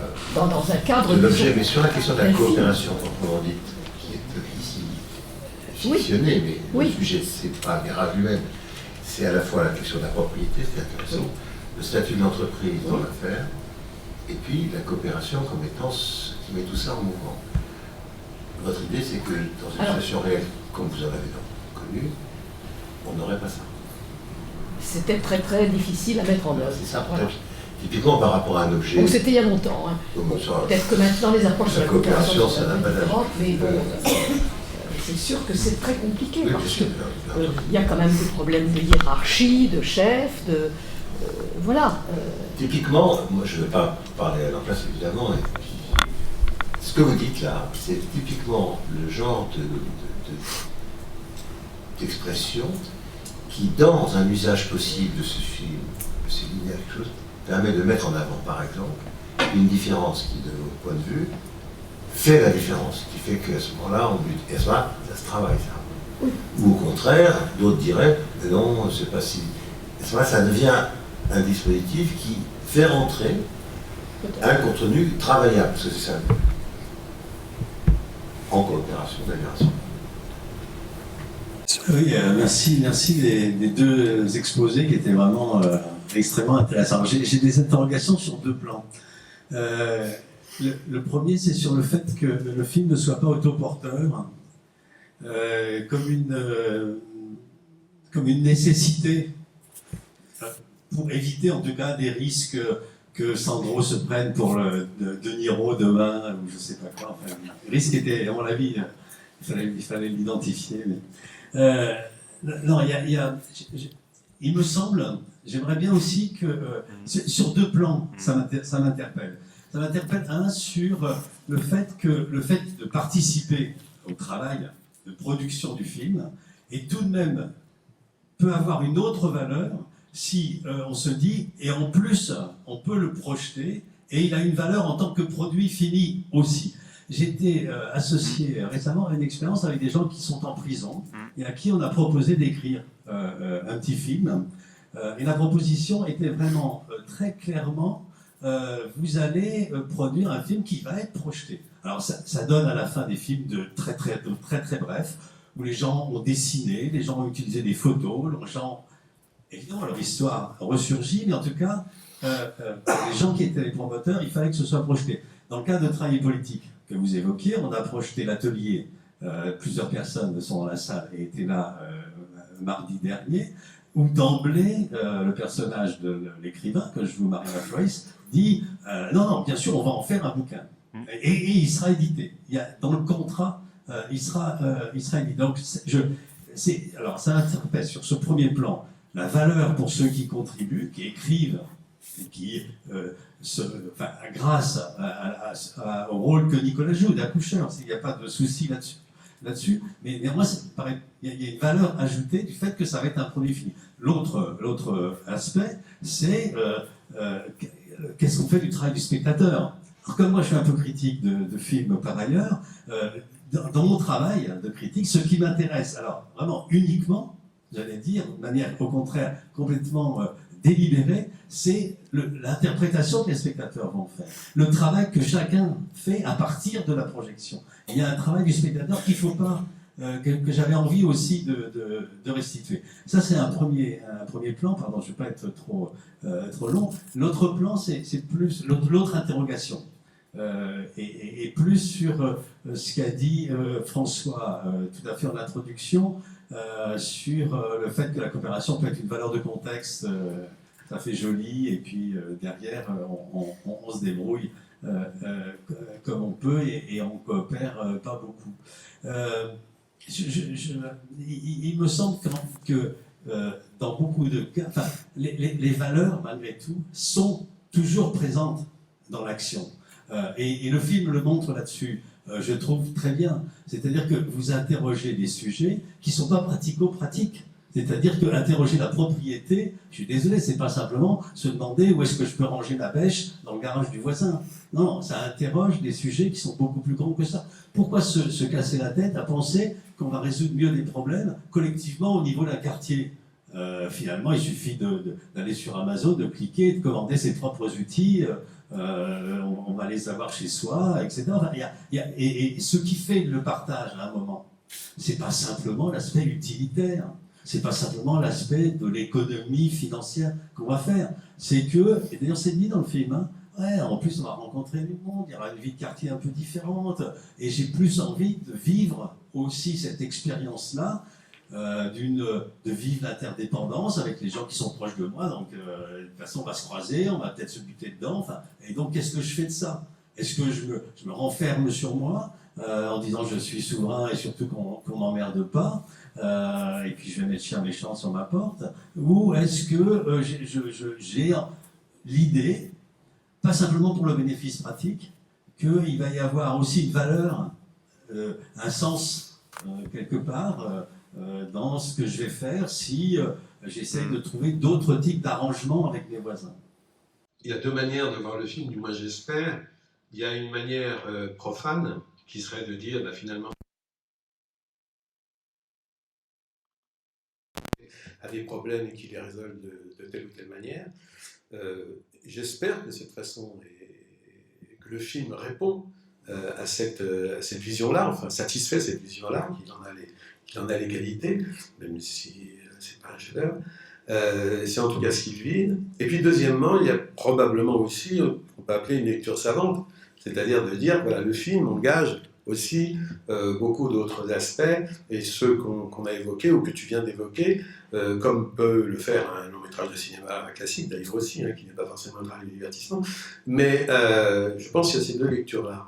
D'ailleurs, notre souci, et Sandro l'a rappelé tout à l'heure, c'était bien entendu de ne pas faire un film de propagande, mais bon, néanmoins, moi j'emprunterais à Brassens, la formule que j'aime beaucoup, quand on lui reprochait de ne pas être suffisamment engagé, il disait « moi je fais de la propagande de contrebande ». Donc effectivement, ça n'empêche pas de faire passer des idées, de suggérer des idées aux époques problématiques. Et juste sur la question de l'entreprise, en tout cas, très clairement, mon intention à moi, mon intérêt, c'est de le faire, bien entendu, éventuellement, et encore, dans le cadre professionnel. Je l'ai déjà fait avec les limites que j'ai dites tout à l'heure.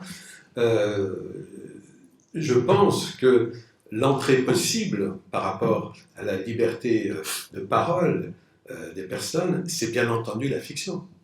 C'est bien entendu la fiction. Parce que le documentaire, tu sais, si j'apprécie beaucoup le documentaire et j'en ai fait, bien entendu, si on demande à un salarié ce qu'il pense des conditions de travail, il ne va jamais pouvoir dire la vérité, bien entendu. Par contre, si c'est de la fiction, et alors ce que je n'ai pas eu le temps de dire tout à l'heure, mais c'est des films que j'ai faits dans le milieu du travail, justement, avec les travailleurs sociaux, etc., ils n'étaient pas travailleurs sociaux, ils n'étaient pas salariés du conseil départemental.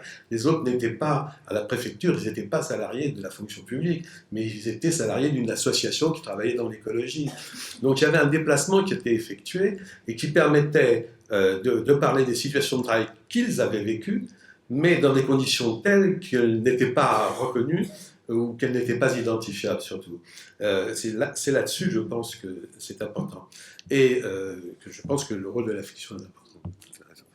J'anime le club économie de la fonctionnalité de développement durable depuis quelques années, avec quelques collègues dont Sandro, on a cet enjeu de regarder comment ça s'inscrit dans des dynamiques franciliennes et comment on crée une communauté de personnes intéressées par le référentiel de l'EMC, intéressées à le porter. Bon, la valeur que j'y mets au début, c'est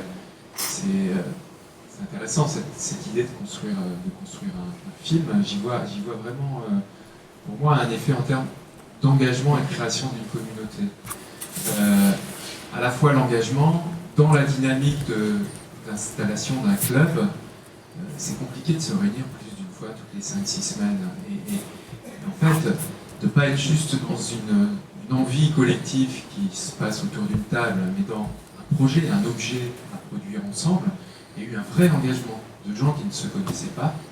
Ça s'est lancé sur la première fois où on s'est réunis dans ce format-là, et qui ont fait le pari ensemble, qui étaient suffisamment intéressés et prêts à s'engager pour que quand même vous voyez 5, 6, 7 fois, je ne sais pas combien de fois, en dehors des séances du club. Là, il y a une réalité d'engagement très, pour moi, qui a une très grande valeur dans un moment où on essaie de construire un début de collectif. Et la deuxième grande valeur, c'est cette autre dimension de la communauté, c'est que petit à petit, on frotte les représentations des uns et des autres sur ce que serait cette économie ou ce modèle économique, et qu'on aboutit à produire un scénario avec le rôle que vous jouez chacun, c'est-à-dire toi, Nicolas, la capacité à retranscrire ça dans une histoire, et Sandro qui est un garant. Moi, ça me rappelle tous les échanges qu'on a eus, nous, à une autre occasion, en tant que personne ayant déjà une maîtrise du référentiel, à essayer de produire un petit scénario de fiction. Très grande difficulté qu'on avait à trouver le bon niveau, le bon ton. Et là, à partir de la compréhension des uns et des autres, la capacité que vous avez eue à tenir ce fil et à produire quelque chose qui est, je fais l'hypothèse, je voudrais demander à ceux qui ont participé au scénario, mais qui est le résultat de ce que chacun y a aussi projeté. Donc là, il y a une vraie valeur à la fois dans le résultat, mais aussi dans l'hypothèse que ça a commencé à créer la communauté. Et qu'il y a une vraie transformation pour les personnes qui ont participé, entre le moment où elles sont rentrées avec chacune leur compréhension de ce qu'était l'économie de la fonctionnalité, et là où vous aboutissez collectivement sur un accord sur le fait que le film est une projection de ce que les uns et les autres mettent autour de ce qu'est ce modèle, la façon dont on peut l'interroger, la façon dont il peut faire ressource par rapport à une situation aujourd'hui ou demain, etc. Et c'est vraiment pour moi, c'est deux dimensions essentielles de ce projet. D'abord, merci aux auteurs, aux acteurs, aux organisateurs pour cet excellent moment. Au-delà de l'intention peut-être politique du film, et si je ramène ça à la question première de l'entreprise, je trouve que c'est une excellente métaphore du mode projet. C'est une excellente métaphore de la nécessité de la coopération et des difficultés et des bénéfices qu'on en tire, et des difficultés à mettre en œuvre. Et donc je pense que justement cette fiction, cette distance que l'on peut prendre à travers ce film peut ramener à des situations de projet bien connues, d'organisation très bien connues dans les entreprises, et permettre justement un débat avec la nécessité de vos explications, bien entendu, qui libère la parole, qui permet de se projeter aussi dans un autre monde d'organisation. Voilà. Merci. Oui, bonsoir. Je voulais réagir à une chose que vous disiez tout à l'heure, pas quand vous parliez directement du film, mais avant, quand vous parliez du travail que vous avez fait avec d'autres personnes, et notamment des personnes un peu fragiles en situation de RSA et tout ça. Et à un moment, vous avez dit, je crois, quelque chose comme le fait que de ne pas travailler sur un produit fini à montrer permettait de faire en sorte que les égos ne soient pas en jeu et que vous n'aviez pas envie que les égos soient en jeu. Et moi, je me dis que dans un processus de coopération, quel qu'il soit, et dans un processus de création en particulier, ça me semble difficile de dire que les égos ne sont pas en jeu et qu'ils n'y seront pas. Et ça me semble essentiel de ramener la question qu'en effet, le projet, le travail commun, le fait qu'on sait pourquoi on est réunis, etc., fait en sorte qu'on peut faire avec les égos. Mais il me semble qu'évacuer cette question-là, c'est un peu rapide sans doute, et voilà. Je pense que ce que vous avez vécu là aussi en faisant ce film sur avec des gens qui parlent du travail, réfléchissent ensemble sur le travail, etc., facilite beaucoup la question, mais j'imagine que dans ce que vous vivez dans d'autres groupes, la question des égos, elle revient forcément, et en termes de coopération, il me semble que c'est important de la traiter, de se poser cette question-là, et voilà. Et l'autre chose que je voulais aussi souligner, c'est qu'il me semble que la particularité de ce travail-là que vous faites quand vous faites un film ou un spectacle, peu importe, c'est aussi la mise en mouvement des corps, que par rapport à ce que vous disiez sur le mode projet, ou ça c'est quand même une particularité forte, il me semble, qu'on ne travaille pas comme on travaille en entreprise assis autour d'une table le plus souvent, mais on travaille aussi avec des gens qui physiquement sont impliqués dans ce qui se passe et que forcément ça produit aussi d'autres choses. Et certainement aussi une autre connaissance mutuelle des gens qui sont en jeu, puisqu'il s'agit bien de jouer aussi. Et ça, c'est important. Enfin, oui. Bon, merci aussi pour ce film. Si tant est qu'on est... je ramène à l'entreprise, en fin de compte, dans les projets de coopération qu'on pourrait mettre en place et soutenir au sein de l'entreprise, on voit bien que la valeur du projet-là, elle est aussi dans l'expérience qu'ont vécu les personnes et dans ce que ça a pu transformer, en fait, dans leur manière de faire société, en fait, malgré tout. Et toute la difficulté qu'on a quand même en entreprise, d'abord, c'est peut-être d'aller sur justement de la fiction, de l'imagination, etc., qui pourrait être d'ailleurs une bonne manière de travailler des projets, en fin de compte, en se libérant de tous les carcans qu'on a. Et se pose aussi la question de l'évaluation, parce que malgré tout, et d'ailleurs, vous l'avez dit vous-même, difficile de savoir le devenir des gens et comment je peux avoir des éléments qui me donnent à voir que ces personnes-là ont pu cheminer, du coup, ils ont pu se transformer et que ce soit positif aussi pour leur santé. Et du coup, se pose la question de comment traduire en fin de compte en entreprise justement cette valeur de l'expérience, cette valeur de la confiance, cette valeur de ce qu'a pu générer ce type de projet. En tout cas, voilà, c'est la question qu'on se pose. Et puis aussi en entreprise, le souci qu'on peut avoir aussi à un moment donné, c'est que tout ceci nécessite beaucoup de temps. Et on est très contraint par plein de choses qui nous inondent et qu'il faut gérer dans un temps record et souvent en urgence. Et du coup, je pense que parfois on ne prend pas assez le temps parce qu'on est pris dans un tel déferlement d'urgence en fait qu'il faut que ça nécessite du temps quoi, de se poser et d'avoir la volonté de le faire. Et aujourd'hui, je ne sais pas si on a toujours le temps de ça. Malheureusement. Merci beaucoup. Sur la première question concernant les égos, je voudrais juste lever un malentendu. J'ai pas dit que les égos ne devaient pas être là, ils sont toujours là, bien sûr. Et ce que j'ai dit, c'est que si on avait fait les films, la volonté d'un spectacle, si on avait eu pour objectif de les montrer, on aurait, c'est ce que disait Jean-Marie tout à l'heure, c'est-à-dire que quand vous allez voir un film, vous n'en avez rien à faire de savoir si les gens se sont aimés ou pas pendant qu'ils ont fait le film, si c'est agréable pour eux ou pas. Le processus qui se passe en cuisine, vous vous en fichez totalement. Vous êtes spectateur et c'est tout. Éventuellement, que vous y intéressez, mais c'est pas l'enjeu. Là, c'est tout le contraire qui se passe. Et si on s'était mis dans c'est ce que je disais, c'est que si on s'était mis dans l'idée, voilà, on va faire un film, on va le montrer, on va plaire aux spectateurs, à ce moment-là, je craignais, et je pense à juste titre, que les égos, au lieu de s'épanouir, ne s'affrontent et ne rentrent en concurrence les uns avec les autres. Hein. C'était donc le risque qu'il y ait une confrontation à l'intérieur du groupe. C'est toujours possible, tandis que là, par le biais protecteur du groupe et de la fiction, les égos peuvent s'exprimer justement le mieux possible et protégés qu'ils le sont par la fiction, c'est ça que j'ai voulu dire. Alors, deuxièmement, sur la question des corps, on n'a pas eu le temps de parler du tournage et c'est vraiment dommage, bien sûr, parce que vous avez tout à fait raison. Il est clair qu'à partir du moment où les auteurs deviennent acteurs, ils changent de statut et ça n'a plus rien à voir. Hein. Francis Weber, dans ses mémoires, dit le tournage, c'est passé du silence du scénario au fracas et à la violence. Alors, c'était pas violent le tournage, mais enfin, il y a des moments qui étaient difficiles, très difficiles. Donc, pardon ? On a bien savoir un peu ce Juste un mot, hein, je veux dire, c'est que toutes les scènes intérieures dans le film ont été tournées dans la continuité le premier jour de tournage, dans les locaux d'Athémis d'ailleurs, et ça s'est très bien passé parce que les acteurs comprenaient ce qui se passait, ce n'est pas très compliqué. Le lendemain, ça s'est tourné en décor extérieur à Bondy, et là, il y avait une foultitude de comédiens, tous ceux qui sont interrogés dans la rue, et j'avais prévenu les auteurs, acteurs, je leur avais dit, ce moment-là risque de vous échapper. Et effectivement, il fallait prendre des décisions très rapides, on avait telle porte, on filmait, on faisait ci, on faisait ça, je disais à Sandro, tu viens avec moi, je disais à Sacco, tu viens avec nous, etc.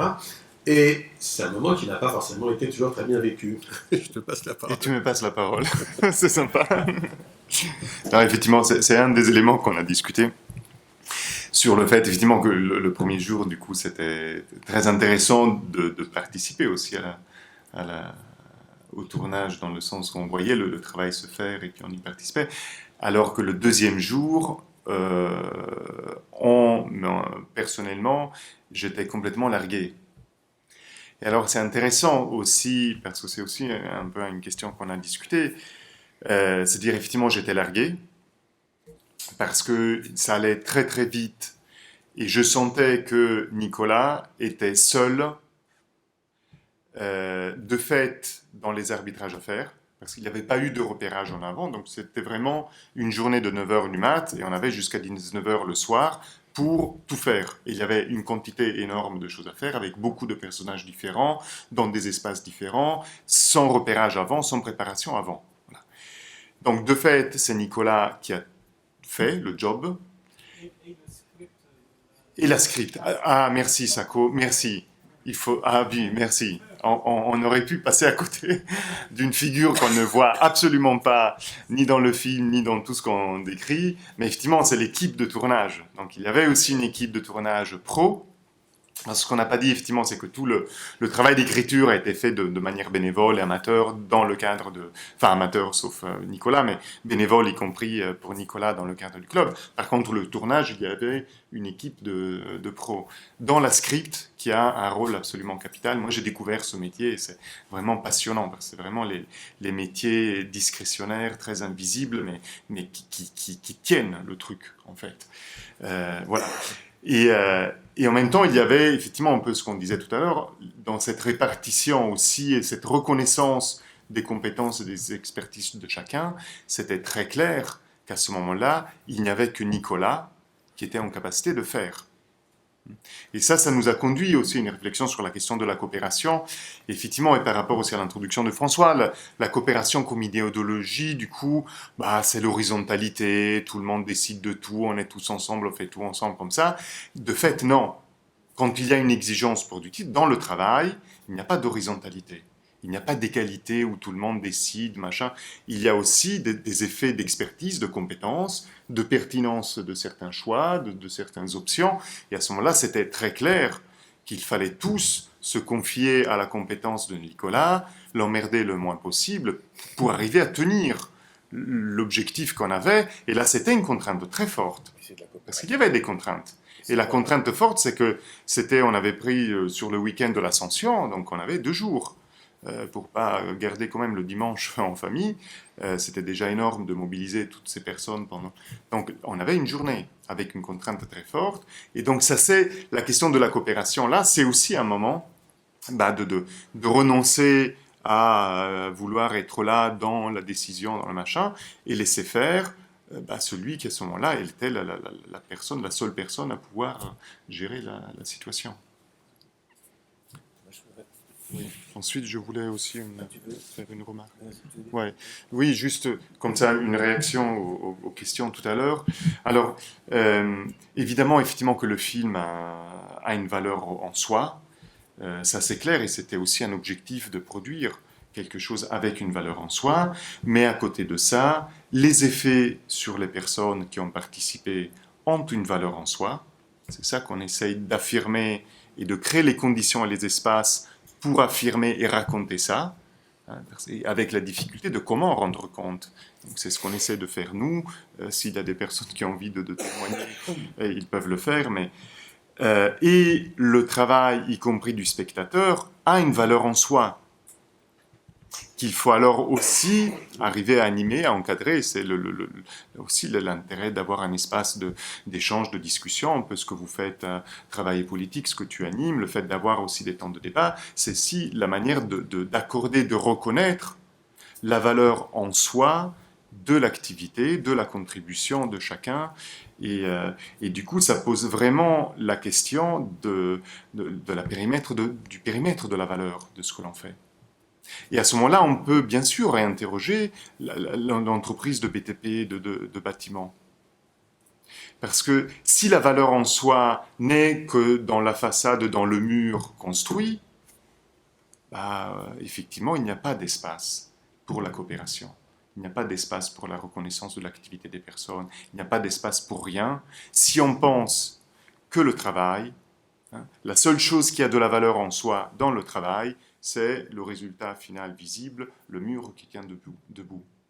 Par contre, si on reconnaît dans toute situation de travail, dans toute situation de projet, qu'il y a aussi une valeur en soi, dans l'expérience qu'en font les personnes et dans ce que ça produit, que ça a une valeur en soi aussi, l'expérience d'usage de celui qui entre dans le bâtiment pour l'habiter, pour y faire quelque chose. Voilà.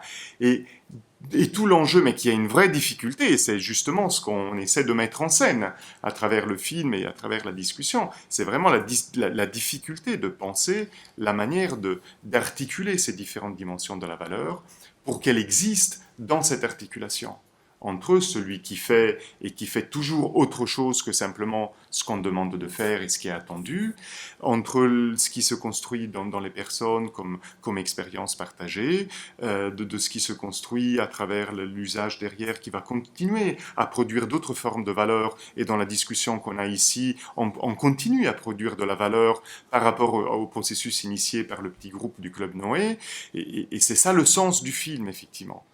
Le sens du film, ça a une valeur en soi parce que ça raconte des choses, mais c'est aussi quelque chose qui est censé être ce véhicule dans lequel puissent embarquer d'autres dimensions de la valeur et qu'il puisse produire des occasions pour continuer à approfondir le sens de ce qu'on a essayé de faire tous les deux à un moment par une rencontre, par une envie de faire un truc ensemble.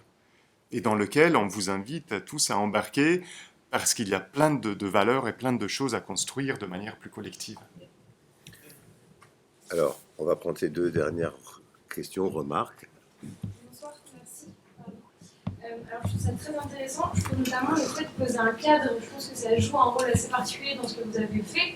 Ma question, et ce qu'on voit notamment dans le projet, que ce soit en entreprise, en association ou autre, c'est qu'il y a un moment d'engouement très fort où les personnes vont être portées par quelque chose.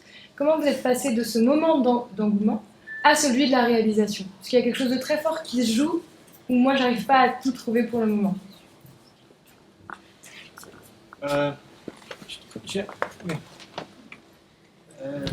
J'ai une question pour réfléchir pour la suite. J'ai joué dans le film et Le méchant. oui, Le rôle du méchant. Très méchant. Mais donc la Un question méchant c'est sympathique. comment traduire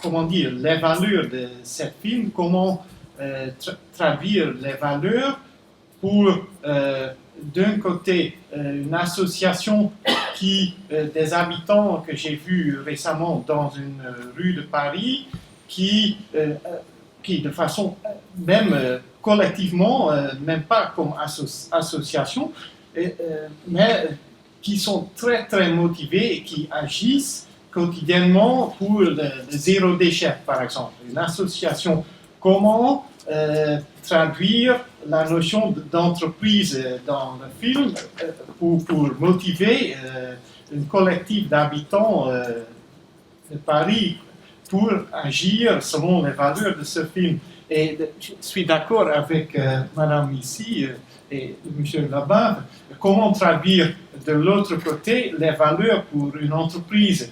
Et par exemple, j'ai vu une bonne coopération, un début de ça, des entreprises d'une zone industrielle. Et ça, c'est un exemple, mais ça prend du temps aussi. Mais voilà, comment traduire les valeurs pour d'autres types d'organisations que le quartier. C'est pas facile. Peut-être sur la question là, je pense que c'est plus l'histoire du film qui raconte quelque chose sur ça. Et on a déjà fait quelques petites projections. Et c'est intéressant dans les réactions parce que, notamment sur le fait qu'on y reconnaît beaucoup, effectivement, ce mode de fonctionnement associatif, comme ça, avec beaucoup. Et la question, c'était, finalement, en quoi ça parle d'entreprise? D'autant plus quand je dis que c'est une question centrale. Voilà. Or, il me semble que c'est justement ça que ça questionne. C'est-à-dire de comment la question fondamentalement de faire entreprise, c'est une manière d'apporter une solution de type organisationnel, la manière d'organiser quelque chose qui soit viable dans le temps, sur le plan de l'engagement des personnes, sur le plan du revenu, sur le plan des prises de décision, sur le plan de la capacité à porter tout ces tas de dimensions de la valeur comme ça. Et que vis-à-vis d'autres formes d'organisation, que ça soit le milieu très ouvert, un peu de l'association, après, au sens voilà, où c'est très ouvert, chacun il fait un peu ce qu'il veut comme ça, mais avec des réels risques d'épuisement aussi, de surengagement, de quelque chose. Voilà. Ou alors, à l'autre opposé caricatural, le modèle de l'entreprise, un peu qu'on décrit très fermé, très strict. Comme là, hein. Là, l'idée, c'est justement de chercher, mais on cherche, quelle est cette façon, et la notion de coopération, ce qu'on va explorer toute l'année, c'est comment justement trouver cette façon-là de penser ce que signifie faire entreprise, c'est-à-dire entreprendre un projet de telle sorte que ça produise de la valeur pour les personnes, sans que ça épuise, avec des formes de rétribution et de revenus équitables et dimensionnés à ce qu'on y met, avec des formes d'organisation aussi du travail collectif pour que chacun s'y trouve. Et c'est justement ce milieu-là qu'on cherche. Et qu'on cherche à travers cette notion de la coopération comme exigence pour tenir cet enjeu-là, d'une certaine qualité du travail. Pour terminer cette séance, d'abord je voudrais souligner la, je trouve, très grande qualité des questions, de l'échange que provoque cette projection, ce qui est évidemment ce qu'on cherchait, mais dont on n'était pas sûr, et qui prouve qu'en tout cas, dans ses ambitions qui étaient d'être une interpellation provocante, pour peu qu'on ait la qualité de l'auditoire que vous êtes, ça marche bien. Donc ça, c'est quelque chose vraiment très, très agréable, très heureux pour nous, et ça donne un élan au cycle qui démarre très vivifiant. Moi, je voudrais pointer juste une chose qui a été dite au tout début, puis qui est revenue à plusieurs reprises. Nicolas, d'entrée, quand il a fait allusion à ses expériences antérieures avec des jeunes, il a sorti la notion du projet comme étant, a-t-il dit, ce qui décale de la réalité et qui permet de l'interroger. Donc là, je trouve que par rapport à ce qui nous occupe, en dehors des occasions de faire des films, on ne fait pas que ça tous, tout le temps, d'aborder le projet comme étant une modalité d'un écart que l'on prend, une espèce de pas de côté, certes projeté, mais un à côté, qui en même temps se ressaisit de la réalité en l'interrogeant. Ça, je trouve que c'est quelque chose d'extrêmement important, et de l'avoir proposé comme définition presque du projet. Dans le cadre des projets qu'il a menés, peut-être ça en donnait plus à voir dans cet esprit qu'on en a l'habitude dans des projets, je dirais, d'entreprise, où c'est bien pourtant de ça qu'il s'agit, avec simplement que c'est un à côté qui est souvent imposé et qui n'interroge pas forcément la réalité qu'on vient changer, parce que justement c'est fermé. Mais un vrai projet, c'est ça. Et alors, il a été dit que la fiction était une modalité un peu au carré. Parce que la différence justement entre la fiction et un documentaire, c'est que la fiction, elle va beaucoup plus directement au réel, quand le documentaire ne se capte que l'actuel. Que ce qui est là, consultable comme tel, alors que le réel, c'est aussi ce qui est contenu de possible, de souhaitable, de craint. Le réel a l'épaisseur d'être plus large que le réalisé ou que l'actuel. Dans le réel est présent ce qu'on voudrait, ce qu'on craindrait, et dont la question alors, c'est comment on le rend possible. La fiction est une figure de conception dans un projet redoublé par la possibilité d'un écart de deuxième plan qui s'interroge justement plus directement au réel que le projet qui ne prend position que sur une dimension déjà achevée, fermée, close. Alors ça, c'est extrêmement intéressant de mon point de vue, parce que d'abord, c'est une vraie finesse, je trouve, d'analyse. Et alors, on voit bien que la coopération, elle n'est en jeu que parce que justement, elle est convoquée sur le possible. Que s'il n'y a pas de possible imaginable, il n'y a pas de coopération. On se débrouille à ce moment-là dans des ajustements locaux. Alors, c'est pas qu'il n'y a pas de coopération, mais il n'y a pas cette énergie créatrice de la coopération qui suppose de se donner la liberté d'un accès au possible. Encore faut-il qu'on ait envie de le souhaiter. Toute cette fameuse liaison classique, rendre possible ce qui est souhaitable, ça suppose de souhaiter, mais en même temps de s'inquiéter de la façon de le rendre possible. Ici, on a eu un exercice presque, je ne sais pas comment le trouver, un peu, j'allais dire offshore, au sens où c'est très important cette remarque qui est faite. Hein. La question du rapport aux enjeux, c'est décisif à mon avis. Et ça, c'est quelque chose qui reste ouvert, parce qu'on entend très bien que ça ne serait pas possible dans une situation plus industrielle, plus classique, parce que justement la possibilité d'aller faire un tour du côté du souhaitable et du possible pour libérer une capacité d'imaginer, elle n'est pas si courante. En même temps, ce qui nous apprend ici, c'est que si on ne le fait pas, ça ne produit pas grand-chose. Maintenant, le poids du réel et le poids des enjeux, c'est que si on plante, c'est pas tout à fait pareil si ça met une dit en carafe ou simplement un groupe d'amis un peu dans la peine. Donc, reprendre cette affaire-là, la reprendre, je pense que là, ça pointe quelque chose de très sensible.